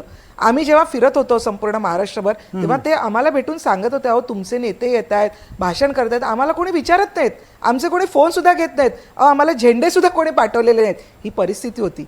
मला असं वाटतं त्यांना कल्पना आलेली आहे की आपलं आता काही खरं नाही आहे. त्याच्यामुळे हे जे मुद्दे सांगतात ना, हे रडण्यासाठी, उद्या जे रडणार आहेत ना त्याचे मुद्दे, त्याची पार्श्वभूमी आजपासून तयार केलेली आहे. कारण मनातून तर ते नक्कीच हरलेले आहेत आणि उद्या जनतासुद्धा त्यांना हरवल्याशिवाय राहणार नाही. अगदी या एक्झिट पोलनुसार उद्याचा निकाल येतो का हे आपण पाहूच. मात्र अभय देशपांडेजी, हा सगळा आत्तापर्यंतचा चर्चेचा भाग जर बघितला आपण, तर 2 मुद्दे प्रामुख्यानं समोर आलेत. एक म्हणजे सत्ताधारी पक्षाच्या पारड्यात इथं मत पडताना दिसत आहेत, नगराध्यक्ष सर्वाधिक त्यांचे निवडून येताना दिसत आहेत. सत्तेचा हा परिणाम म्हणायचा की त्यांच्या मेहनतीचा हा परिणाम आहे? कोकणाच्या संदर्भात सांगायचं झालं तर सिंधुदुर्गाचं राजकारण गेली अनेक वर्ष राणे विरुद्ध सर्व अशा पद्धतीने पोलरायझेशन तिथे होत आलेलं आहे.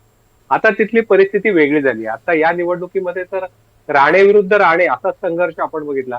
इकडे म्हणजे भाजपाने तिकडे ताकद लावली होती, स्वतः रवींद्र चव्हाण तिकडे उतरले होते, नितेश राणे मंत्री आहेत, त्याच्या विरुद्ध शिवसेनेने किंवा निलेश राणे यांनी जी काही तिकडे आघाडी उभी केली, जी लोक गोळा केली, त्याच्यामुळे तो संघर्ष सुरू झाला. सगळे पक्ष त्यांच्या बाजूने उभे राहिले आणि तो संघर्ष एक वेगळ्या पातळीवर गेला. मग त्याच्यात पैसा, त्याचा वापर, त्या निवडणुकीमध्ये पैसे पकडणे, एकमेकांचे आरोप, हे सगळे प्रकार झाले. त्याच्यामुळे तिकडे मला वाटतं की शिवसेनेचं काही असं वेगळं स्वतंत्र उद्धव ठाकरेंसाठी काही फारसं, त्यांच्या पक्षासाठी फारसं काही तिथे स्थान राहिलेलं नाही. रत्नागिरीमध्ये मात्र निश्चितपणे पक्षाचे माजी खासदार असतील, विनायक राऊत असतील, आणि यांच्यातला संघर्ष भास्कर जाधवचा, तो तरी म्हणजे ताई आता जे म्हणाले की ताकद लावणं म्हणजे काय, पैसे घेऊन जायचे का, असं नसतं. नेते जेव्हा दौऱ्यावर जातात तेव्हा स्थानिक पातळीवरचे आपल्या लोकांमधले मतभेद मिटवणे, त्या संदर्भात बैठका घेणे, कार्यकर्त्यांना कामाला जुंपणे, हे सगळे प्रकार येतात ना त्याच्यामध्ये. त्याच्यामुळे केवळ प्रतिस्पर्धी काय करतोय हा भाग नाहीये त्याच्यातला. आणि कोकण हा एकेकाळी तुमचा स्कोरिंग सब्जेक्ट होता ना, तिथे तुम्ही आता कमी पडतायत. आणि जी शिवसेना पक्ष म्हणून ज्यांना नाव आणि चिन्ह मिळालंय त्यांनी आपली जागा घेतली, आणि ती जागा घेताना आपण जिथे आपल्याला स्कोप होता तिथेही आपण काही दुरुस्त्या करू शकलो नाहीत, ही वस्तुस्थिती आहे. दुसरं असं आहे की सत्ताधारी पक्षाने ताकद लावली, या निवडणुकीमध्ये पैशाचा वापर झाला खूप, या सगळ्या गोष्टी जरी असल्या तरी जेव्हा स्पर्धा होते, काय महाराष्ट्रातले काय सगळे मतदार काय विकायला बसलेत का मत? तरी पक्ष उतरला, तिने ताकदीने लढला. जो लढतो त्याच्या मागे माणसं उभी राहतात. पण तुम्ही लढणारच नसाल आणि फक्त सत्ताधारी पक्ष तर सत्तेचा वापर करणार वगैरे, या सगळ्या गोष्टी गृहीत धरून लढायला लागेल ना. ही विसंगत लढाई आहे, पण ती लढाई विसंगत असली तरी लढावी लागते, ही तरी बाब आपल्याला मला वाटतं मान्य करावी लागेल. या परिस्थितीमध्ये ते झालं नाही. आणि मला वाटतं की ज्याचा उल्लेख मगाशी राहुलने केला की एक काही ठिकाणी ही स्ट्रॅटेजी आहे की काय, असं शंका आली की आपस में लढो सारे बढो. मी या वाक्यावर तुमच्या येतच होतो, आपस में लढो और सारे बढो. त्याच्यामुळे तसाही पद्धतीने काही ठिकाणी निवडणूक झालेली दिसते. परंतु मला वाटतं की फार निवडणुकीचे रंग एकतर्फी वाटले. निकालही आता आपल्या एक्झिट पोलमध्ये एकतर्फी एक्झिट पोलमध्ये दिसतोय. प्रत्यक्षात कसा येतोय बघावं लागेल. काही ठिकाणी मगाशी पण मी उल्लेख केला, जिथे खासदार आमदार महाविकास आघाडीचे आहेत त्या ठिकाणी त्यांनी आपल्या पातळीवर जेवढे प्रयत्न करायचे तेवढे केलेत. त्याच्यामुळे काही ठिकाणी त्यांना बरं यश मिळेल, परंतु ते यश जास्ती मिळालं असतं जर नेते लढले असते. तर या मुद्द्यावर मी आताही काय अगदी चर्चेत पुढे जाण्यापूर्वी एकदा आपण उत्तर महाराष्ट्राचे एक्झिट पोल पाहूयात आणि चर्चा पुढे सुरू ठेवूयात. उत्तर महाराष्ट्रात काय एक्झिट पोलचे आकडे दाखवतात पहा. उत्तर महाराष्ट्रात भाजपला जनतेनं पसंती दिलेली आहे. 37 पैकी 23 नगरपालिकांवर भाजपचा झेंडा फडकताना दिसतोय या एक्झिट पोलनुसार. म्हणजे भाजपनं इथं संपूर्णतः उत्तर महाराष्ट्राची जागा व्यापलेली आहे. शिंदे गटाचे 7 म्हणजे शिवसेनेचे 7 आणि अजित पवारांचे 3 नगराध्यक्ष इथं निवडून येणार. म्हणजे संपूर्णतः 37 पैकी 24 हे भाजपला, 10 हे शिवसेना आणि अजित पवारांच्या 3 नगराध्यक्ष म्हणजे ते 10, अशा एकूण संपूर्ण उत्तर महाराष्ट्र हा सत्ताधारीच व्यापताना दिसतात. आपण पुन्हा एकदा चर्चेकडे जाऊयात. मगाची सूरज चव्हाण तुमच्याकडे काहीतरी मुद्दा होता. तुम्ही जयश्री शेळके जेव्हा मुद्दे मांडत होत्या तेव्हा तुमचा हात वर होता सातत्यानं. मुद्दा असा आहे की जयश्री शेळके ज्या सांगतायत की सत्तेचा गैरवापर केला गेला, एकेका मताला 10-10 हजार रुपये वाटले गेले. असं जर निवडणुका लढवायच्या असतील तर विरोधकांना लढण्याची संधीच कुठे मिळणार? हे खरं तर मी जयश्रीताईचं अडचण समजून शकतो, कारण ह्या निवडणुकीमध्ये त्यांच्याकडे बोलण्यासाठी काय नाही, त्या बिचाऱ्या किल्ला लढतायत, त्यांचं कौतुकच आहे.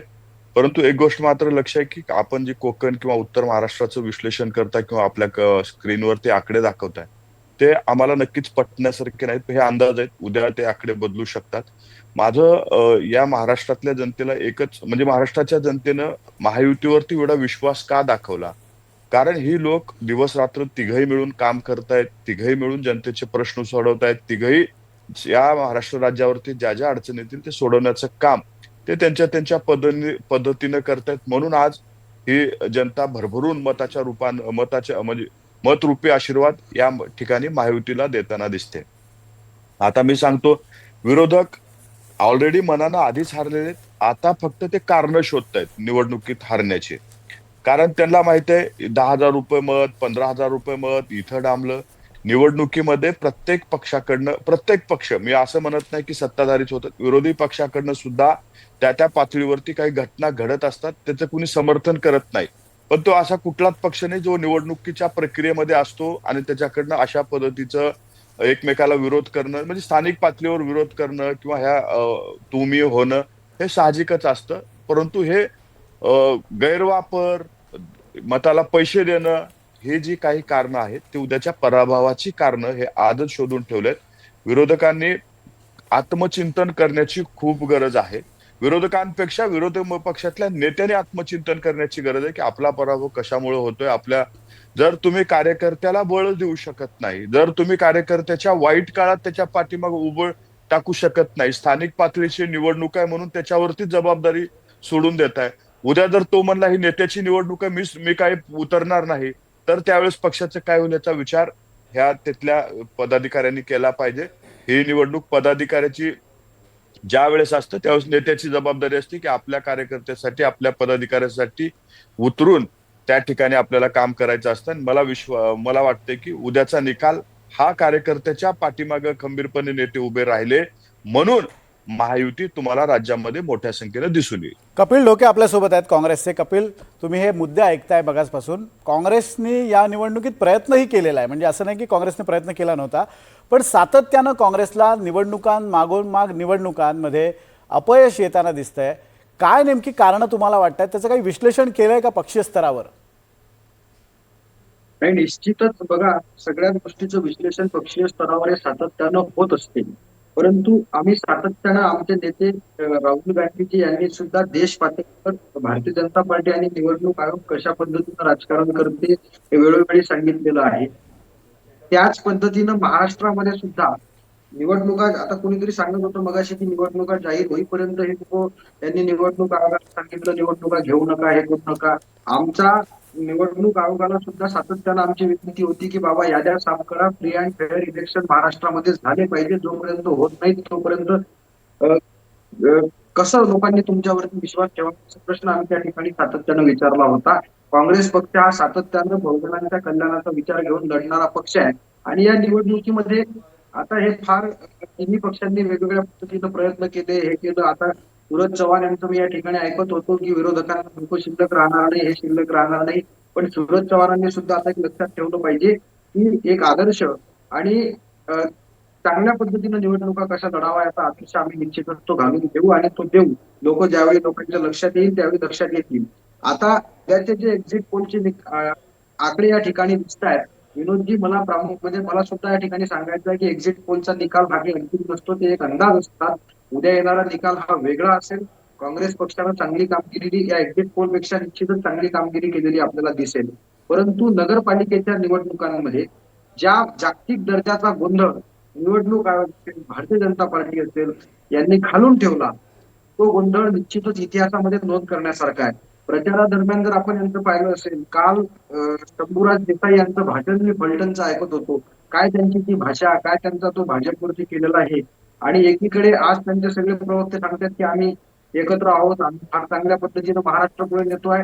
महाराष्ट्रामध्ये एक अत्यंत नाट्यमय अशा पद्धतीचे प्रकार यांनी करून ठेवले. निवडणुका हे कशा पद्धतीनं लढले हे सांगायला काही दुसऱ्या ज्योतिषाची गरज नाही. म्हणजे रवींद्र चव्हाण पैसे वाटतात हे शिवसेनेचे निलेश राणे शिवसेना शिंदे गटाचे निलेश राणे सांगतात.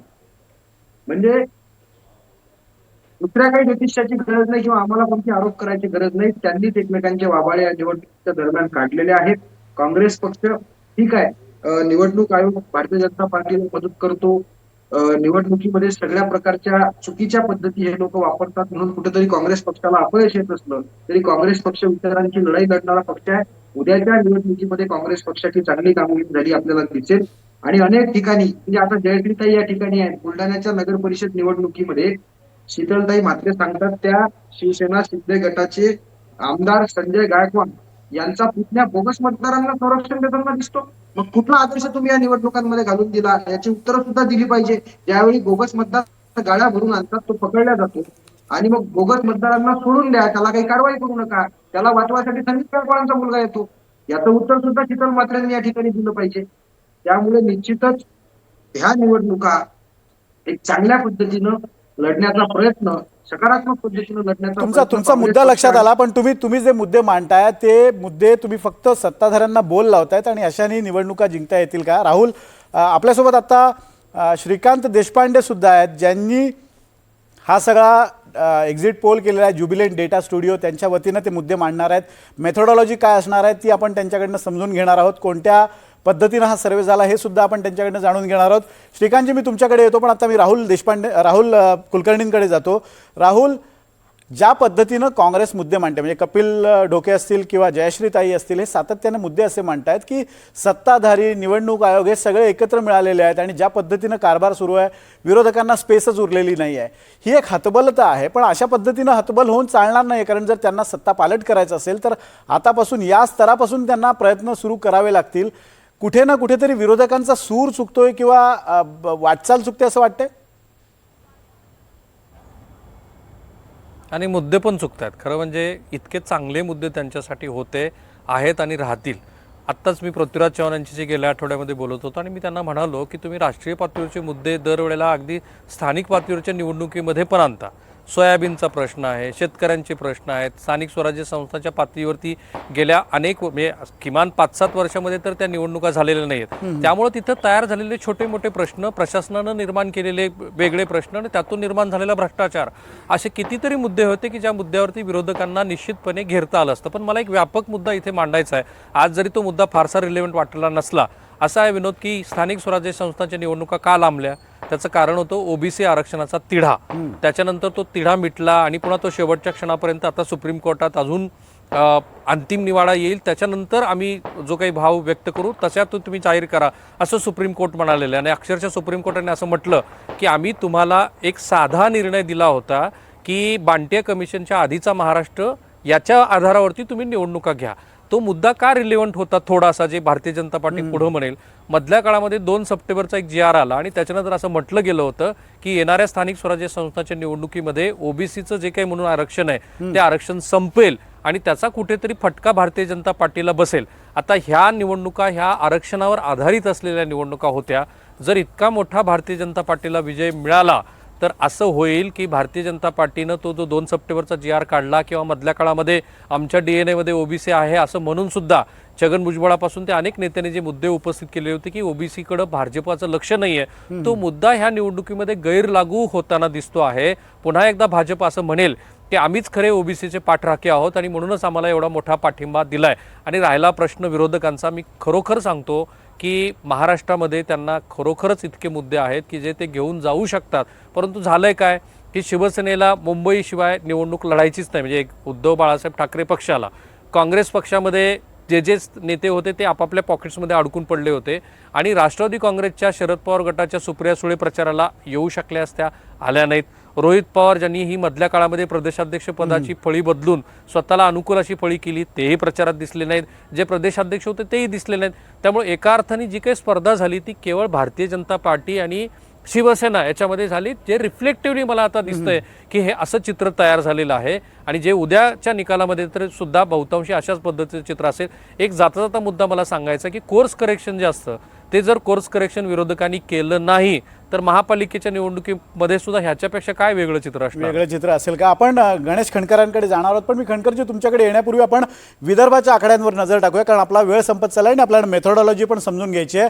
एक्झिट पोलनुसार विदर्भात भाजपलाच पुन्हा एकदा मोठा पक्ष म्हणून भाजप तिथे येताना दिसतोय. 100 जागा या विदर्भात आहेत, त्यापैकी 60 नगरपालिकांमध्ये भाजपचा झेंडा फडकताना दिसतोय. एक्झिट पोलनुसार विदर्भात काँग्रेसचे 19 नगराध्यक्ष होणार आहे. काँग्रेससाठी विदर्भात थोडासा चांगला दिलासादायक असा निकाल म्हणता येईल, कारण भाजपच्या खालोखाल त्यांचे नगराध्यक्ष निवडून येणार आहेत. 7 नगरपालिकांवर शिंदे गटाचे म्हणजे शिवसेनेचे नगराध्यक्ष असतील. अजित पवारांच्या राष्ट्रवादीचे 5 नगराध्यक्ष विदर्भातून निवडून येतील. आपण पुन्हा एकदा चर्चेकडे येऊयात. गणेश खंडकरजी, तुमच्यासाठी प्रश्न आहे. सातत्यानं विरोधकांनी आत्ता जे मुद्दे मांडलेले आहेत त्याच्यात त्यांनी एक मुद्दा हायलाईट केला आणि आपल्या विश्लेषकांनी पण जो मुद्दा हायलाईट केला आहे की ही निवडणूक सत्ताधारी पक्षांनीच आपापसात लढून निवडणुकीचा निकाल आपल्या बाजूनी करून घेतला, अशा पण ही एक चिंतेची बाब म्हणावी लागेल असं तुम्हाला वाटत नाही? कारण ज्या मित्रपक्षांबरोबर तुम्ही राज्यात सत्तेत आहात त्याच मित्रपक्षांवर टीका करताना आपले नेते पराकोटीची टीका करतात आणि भाषेचा स्तर जर पाहिला तर खरंच हे राज्यात मित्रपक्ष आहेत का असा प्रश्न पडावा. ही थोडीशी चिंतेची परिस्थिती वाटत नाही तुम्हाला?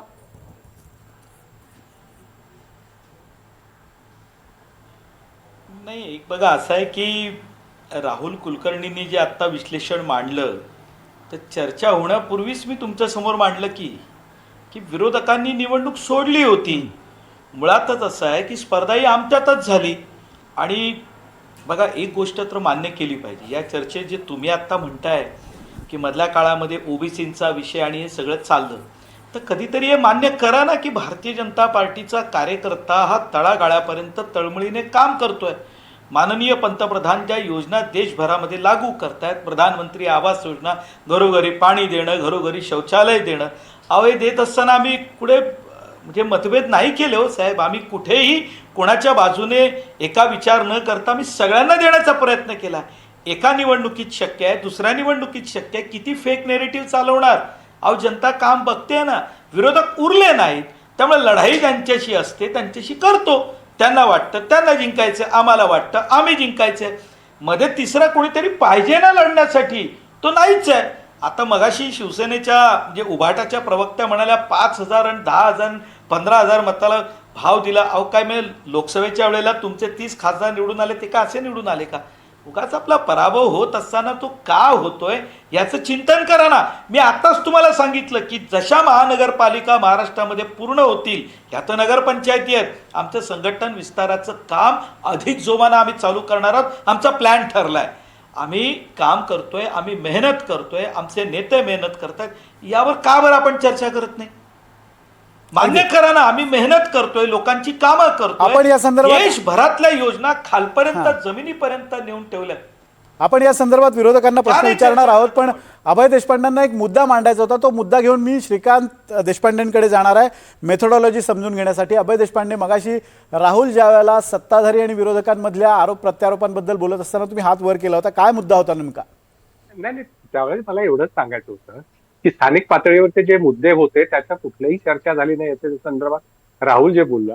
आता अतिवृष्टीच्या संदर्भात सरकारने दिलेल्या पॅकेजच्या संदर्भात वेगवेगळे आरोप विरोधकांकडून विधिमंडळात पत्रकार परिषदांमध्ये होतात. याचं कुठेतरी रिफ्लेक्शन दिसलं या निवडणुकीमध्ये. म्हणजे त्या आरोप किती खरे किती खोटे हा भाग बाजूला ठेवा, पण या निवडणुकीमध्ये प्रचारात मुद्दे होते का? हे जे मुद्दे विधिमंडळाच्या नागपूर अधिवेशनाच्या वेळेस पायऱ्यावर उपस्थित केले गेले ते तरी होते का या प्रचारातले मुद्दे?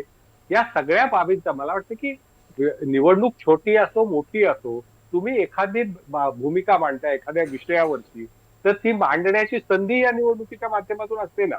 त्या दृष्टीने कुठे प्रयत्न झाले एवढंच मला त्याला पुस्ती जोडायची. अगदी जयश्रीताई आणि कपिलजी दोघांकडे मी येतो, पण आपल्यासोबत श्रीकांतजी आहेत. श्रीकांतजींनी हा सर्वे केलेला आहे ज्युबिलंट्स डेटा स्टुडिओ. त्यांच्याकडनं आपण जाणून घेणार आहोत की हा सर्वे कसा झाला. मी साधारण एक माहिती देतो आणि त्यानंतर मी श्रीकांतजींकडे जातो.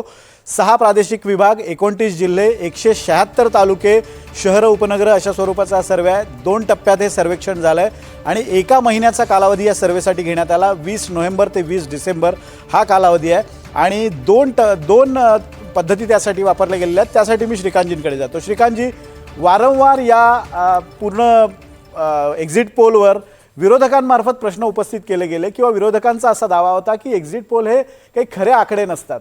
आपण या सगळ्याचं विश्लेषण कसं कराल? मेथोडॉलॉजी काय होती आणि कशा पद्धतीने तुम्ही हा सगळा डेटा कव्हर केला? कारण 11,84,959 म्हणजे हा मोठा सॅम्पल सर्वे आहे. यातनं बऱ्यापैकी कारगर रिझल्ट येतात असा आत्तापर्यंतचा अनुभव आहे.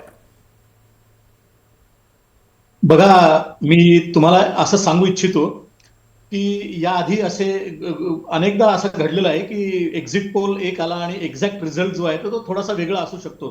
परंतु याच्या आधी आम्ही आत्ता नुकत्याच पार पाडलेल्या बिहार विधानसभा निवडणुकांमध्ये जो एक्झिट पोल दिला होता त्याच्यामध्ये सगळ्यात अगदी अचूक जो एक्झिट पोल आहे तो आम्ही दिला होता. बरोबर. जेव्हा सगळेजण 200 जागांपर्यंत देत होते त्यावेळेला आम्ही 183 ते 209 जागांपर्यंत महायुतीला तिथे मिळतील, एनडीएला तिथे जागा मिळतील असं सांगितलं होतं आणि एक्झॅक्टली त्याच पद्धतीने रिझल्ट आले. या सगळ्या याच्यामध्ये महाराष्ट्रात ज्या स्थानिक स्वराज्य संस्थांच्या निवडणुका आहेत या निवडणुका जाहीर होण्यापासून म्हणजे जे संभाव्य उमेदवार आहेत ते कोण असावेत किंवा कोण असतील असू शकतात इथपासून ते उमेदवारी जाहीर झाल्यानंतर पर्यंतचं जे काम आहे ते आम्ही या ठिकाणी सर्वेच्या माध्यमातून केलेलं आहे. आणि याच्यामध्ये जे आहे ते रॅन्डम सॅम्पल मेथोडॉलॉजीचा जो आहे तो वापर करण्यात आलेला आहे. म्हणजे तुम्ही आता विचारत होतात की मेथोडॉलॉजी काय वापरण्यात आली, तर त्याच्यामध्ये रॅन्डम सॅम्पल मेथोडॉलॉजी वापरण्यात आली. प्रत्यक्ष लोकांपर्यंत जाऊन त्यांचं मत जाणून घेण्यात आलं. त्याचबरोबर टेलिफोनिक सर्व्हे मार्फत सुद्धा लोकांपर्यंत आम्ही जे आहे ते पोहोचलेलो आहोत. आणि या सगळ्या याच्यामध्ये त्याच्या विचारत असताना त्यांच्या समस्या काय आहेत, ते कुठल्या इश्यूंवरती मुद्द्यांवरती मतदान करू शकतात किंवा त्यांना कुठल्या पद्धतीने मतदान आतापर्यंतचा पॅटर्न होता, या सगळ्या गोष्टींचा जो आढावा आहे हा या सर्वेक्षणामध्ये आमच्या मार्फत घेण्यात आला होता. आणि त्यानुसार या ठिकाणी कोण विजयी होऊ शकतं हे लोकांचा कल काय आहे याचा जो आता आपण जो रिझल्ट दाखवता आहात, एक्झिट पोल दाखवता आहात, तर तो आम्ही या ठिकाणी दिलेला आहे. पण याच्यात मी पद्धत थोडीशी वेगळी बघतोय की इथे एक मोबाईल बेस्ड AI व्हॉइस सर्वे आहे आणि डोर टू डोर सर्वे आहे. या 2 गोष्टींबद्दल थोडंसं एक्सप्लेन केलं तर आम्हाला अधिक मदत होईल तुमची पद्धती मेथोडॉलॉजी समजून घ्यायला. याच्यामध्ये आम्ही जे आहे तर ते प्रत्यक्ष मतदारांपर्यंत पोहोचून त्यांचं काय मत आहे तर ते जाणून घेतलं. म्हणजे आता उदाहरणार्थ कुठल्याही नगर परिषदेमध्ये अ गटामध्ये उमेदवार कोण असावा किंवा कोण विजयी होऊ शकतं, ब गटामध्ये कोण उमेदवार कोण विजयी होऊ शकतं आणि नगराध्यक्ष पदाचा उमेदवार कोण अपेक्षित आहे कोण विजयी होऊ शकतं, त्यासाठी कुठल्या आधारावरती ते मतदान करणार आहे हे प्रत्यक्ष जे आहे ते लोकांकडून समजून घेण्यात आलं. हा एक त्यातला भाग होता. आणि दुसरा की त्या ठिकाणी जे म्हणजे मोबाईल क्रमांक उपलब्ध होते त्यानुसार त्या पर्टिक्युलर एरियाचं वर्गीकरण करून लोकांना त्यांच्या पद्धतीने म्हणजे लोकांना त्यांच्या आवडीचा उमेदवार अ गटात कोण ब गटात कोण नगराध्यक्ष पदासाठी कोण हवा या पद्धतीने जे आहे ते प्रश्न विचारण्यात आले आणि त्याचा सगळ्याचा डाटा जो आहे तर तो सगळा डाटा कलेक्ट करून त्यानुसार मग जे आहे तर हा सर्वेक्षण पूर्ण करण्यात आलं. त्यासाठी आपण संपूर्ण महाराष्ट्रात जिथे जिथे निवडणूक आहेत ते संपूर्ण जिल्हे कव्हर केले, ते विभाग कव्हर केले, त्या प्रत्येक तालुक्यांमध्ये जे आहे तर ते आपण पोहोचलो. यातल्या प्रत्येक ठिकाणी आपण प्रत्यक्ष सुद्धा सर्वेक्षण केलेलं आहे जाऊन आणि त्याचबरोबर टेलिफोनिक सर्वेक्षण ज्याला म्हणतो आपण ते सुद्धा आपण या ठिकाणी केलेलं आहे. त्यामुळे हा निकाल अत्यंत हा एक्झिट पोल जो आहे तर तो हा एकदम अचूक येईल याबद्दल आमच्या मनात कुठलीही शंका नाही. राहुलला काहीतरी शंका आहे? नाही, मला एक एवढी शंका आहे की त्यांना हे विचारायचं होतं मला श्रीकांत देशपांडे यांना की तुम्हाला हे सांगता येण्यासारखं आहे का की थेट नगराध्यक्ष पदाच्या म्हणजे समजा मालवण आहे, सिंधुदुर्ग आहे किंवा बारामती आहे तर ह्या ठिकाणची पण तुमच्याकडची माहिती असेल अगदी 10, 15, 20 जरी तुम्हाला सांगता आल्या तर ते महाराष्ट्राला जास्त उपयुक्त होईल की ज्याची उत्सुकता लोकांना आहे की मालवणची जागा कोण जिंकणार आहे, सिंधुदुर्ग कोण जिंकणार आहे. बिग फाईट्स काय आहेत? बिग फाईट्स मध्ये तुम्हाला काय अपेक्षित आहे की कुठल्या तुम्हाला आता जसं आहे बारामती मालवण जिथे जिथे अगदी काटेकी टक्कर होती, हे दोन तर बारामती आणि मालवण. बारामतीमध्ये असं आहे की आम्ही अजित पवार गटाचे उमेदवार जे आहेत त्यांना ते विजयी होतील असं आम्ही या ठिकाणी प्रेडिक्शन केलेलं आहे. आणि मालवणमध्ये जे आहे तर ते ममता वराडकर आणि भाजपच्या ज्या शिल्पा खोते यांच्यामध्ये लढत होताना दिसते तर त्याच्यामध्ये भाजप थोड्याफार फरकाने ही जागा कदाचित जिंकेल असा आता आमचा प्रेडिक्शन आहे. अगदी माझ्याकडे फार थोडा वेळ उरला आणि आता मी विरोधकांकडे जातोय. नाहीतर जयश्रीताई आणि कपिलजी असं म्हणतील की सरकार अन्याय करतंय, निवडणूक आयोग अन्याय करते आणि आता वृत्तवाहिन्या पण अन्याय करायला लागलेल्या आहेत, आम्हाला वेळ दिली जाते. जयश्रीताई थोडक्यात अगदी आपल्याकडे 5 ते 6 मिनिटं उरली आहेत. नाही, भारतीय जनता पक्षाने मेहनतीच्या जोरावर ह्या निवडणुकांमध्ये काम केलं असं जे म्हटलं जातंय. मेहनत निश्चितच केली आहे, पण मेहनत केली आहे कार्यकर्त्यांची, पदाधिकाऱ्यांची पळवापळवी करण्यासाठी, त्या ठिकाणी धाकदपट करण्यासाठी, त्याचबरोबर पैशांचा गैरवापर करण्यासाठी. आणि ज्या पद्धतीने बळाचा वापर केला गेला, स्थानिक प्रशासन असेल, पोलीस प्रशासन असेल यांच्या माध्यमातून त्याचा गैरवापर करून ज्या पद्धतीने एक दंडेशाही केली गेली त्याचा निश्चितच त्याच्यासाठी खूप मेहनत करावी लागते. आणि ती मेहनत भारतीय जनता पक्ष आणि शिंदे गटाने निश्चितच या स्थानिक स्वराज्य संस्थांच्या निवडणुकीत केली आहे. नगरपालिकेची निवडणूक आहे, स्थानिक प्रश्न महत्वाचे असतात, त्यामुळे स्थानिक नेत्यांनी स्थानिक प्रश्नांना हाताशी धरून स्थानिक प्रश्न समोर घेऊन ही निवडणूक ताकदीने लढलेली आहे. मग ते आम्ही शिवसेना उद्धव बाळासाहेब ठाकरे पक्ष असेल किंवा आमचे इतर सहकारी पक्ष असतील, आम्ही आमच्या ताकदीने निश्चितच ही निवडणूक अतिशय प्राणपणाने तुम्ही लढवला तसं म्हणतात. कपिलजी शेवटचा मुद्दा, आता महापालिका निवडणुका येत आहेत, या महापालिका निवडणुकांमध्ये चित्र कसं असेल? विरोधकांचा आवाज या महापालिका निवडणुकांमध्ये बुलंद असेल का? एक थोडक्यात 1 मिनिट राहिला. निश्चितच आवाज बुलंद असेल. नगरपालिका नगर परिषदांच्या निवडणुकीत या सत्तेतल्या तिन्ही पक्षांनी ज्या पद्धतीनं गोंधळ घातलेला आहे, निवडणूक आयोगाला आकाशी धरून ज्या पद्धतीनं गोंधळ घातला, ज्या पद्धतीनं प्रचार केला, प्रचारावरील खोटी आश्वासनं दिली आणि सामान्य जनतेला वेगळीच धरलं, नगर परिषदेच्या निवडणुका घेतल्या, त्यावरून त्याच्या निकालात सुद्धा यांची जागा दिसेल. आणि महानगरपालिकेच्या निवडणुकांमध्ये सुद्धा येणाऱ्या काळामध्ये महाविकास आघाडी मध्ये जे काही पक्ष आहेत, काँग्रेस पक्ष असेल, शिवसेना उद्धव बाळासाहेब ठाकरे असतील, राष्ट्रवादी शरदचंद्र पवार असतील, या सगळ्या पक्षांचा एक वेगळ्या पद्धतीचा परफॉर्मन्स आपल्याला पाहायला मिळेल. आणि अजूनही जनताच्या विचारांसोबत आहे, आमच्या विचारांची लढाई आम्ही लढत राहू. कितीही सत्तेतले पक्ष कितीही सत्तेची मस्ती दाखवत असले, आचारसंहिता गुंडाळून त्या ठिकाणी वेगवेगळे आमिष दाखवत असले, तरी सुद्धा या महाराष्ट्रातील जनता विचारांसोबत आहे आणि ते उद्याच्या निकालात महापालिका. चला, तुमच्या या नोटवरच आपण या कार्यक्रमाची सांगता करू आणि तुम्हाला महापालिका निवडणुकांसाठी मी शुभेच्छा देतो. श्रीकांतजी, तुम्हालाही मी महापालिका निवडणुकांसाठी शुभेच्छा देतो. एक चांगला एक्झिट पोल तुमच्याकडनं पण अपेक्षित आहे. अभय देशपांडे, राहुल कुलकर्णी आणि गणेश खणकर हे सुद्धा या चर्चेमध्ये सहभागी होते. जयश्रीताई सुद्धा होत्या, याचबरोबर शीतल म्हात्रे या सुद्धा यामध्ये सहभागी होत्या आणि सक्षणा सलगर. या सर्वांचे धन्यवाद. पण पुन्हा एकदा आपण चर्चेला विराम देण्यापूर्वी ओव्हरऑल या एक्झिट पोलचं काय चित्र आहे यावर एक नजर टाकूया. काय आकडे आहेत पहा. राज्यातील 5 विभागांचा एक्झिट पोल समोर आलेला आहे. प्रदेशनिहाय 5 विभागांच्या एक्झिट पोलनुसार भाजपच आघाडीवर दिसतोय. 5ही विभागात महायुतीच्याच 3ही पक्षांचा बोलबाला आहे. महाविकास आघाडीला 3 अंकी आकडा गाठणं सुद्धा अवघड आहे, म्हणजे 100 नगराध्यक्ष सुद्धा त्यांचे निवडून येणार नाहीत असा एक्झिट पोल सांगतोय. पोलनुसार भाजपचे 147 जागांवर नगराध्यक्ष निवडून येतील. शिवसेनेचे 40 जागांवर नगराध्यक्ष बसू शकतील. अजित पवारांचे 30 नगराध्यक्ष होण्याचा अंदाज आहे आणि 37 नगरपालिकांवर शिंदे गटाचा झेंडा फडकणार आहे, म्हणजे त्यांचे 37 नगराध्यक्ष निवडून येतील असा हा एक्झिट पोल सांगतोय. पुन्हा एकदा आकडे पहा. 288 पैकी भाजप 147, शिवसेना 37, राष्ट्रवादी अजित पवार गट 30, ठाकरे गट 6, काँग्रेस 27, राष्ट्रवादी शरद पवार गट 4 आणि इतर म्हणजे शहर विकास आघाड्या असतील किंवा तिथले स्थानिक काही समीकरण असतील त्या गटांना 36 जागी त्यांचा नगराध्यक्ष निवडून येऊ शकतो. हे एक्झिट पोल आहेत. अर्थात एक्झिट पोल आणि उद्याचे निकाल हे सुद्धा आपण पडताळून पाहणार आहोत. आणि या एक्झिट पोलबद्दल ज्युबिलियंट डेटा स्टुडिओचे धन्यवाद की त्यांनी त्यांचा डेटा आमच्यासोबत शेअर केला. आणि यानंतर आता एक छोटासा ब्रेक, लगेच परत येणार आहोत. बघत रहा NDTV मराठी.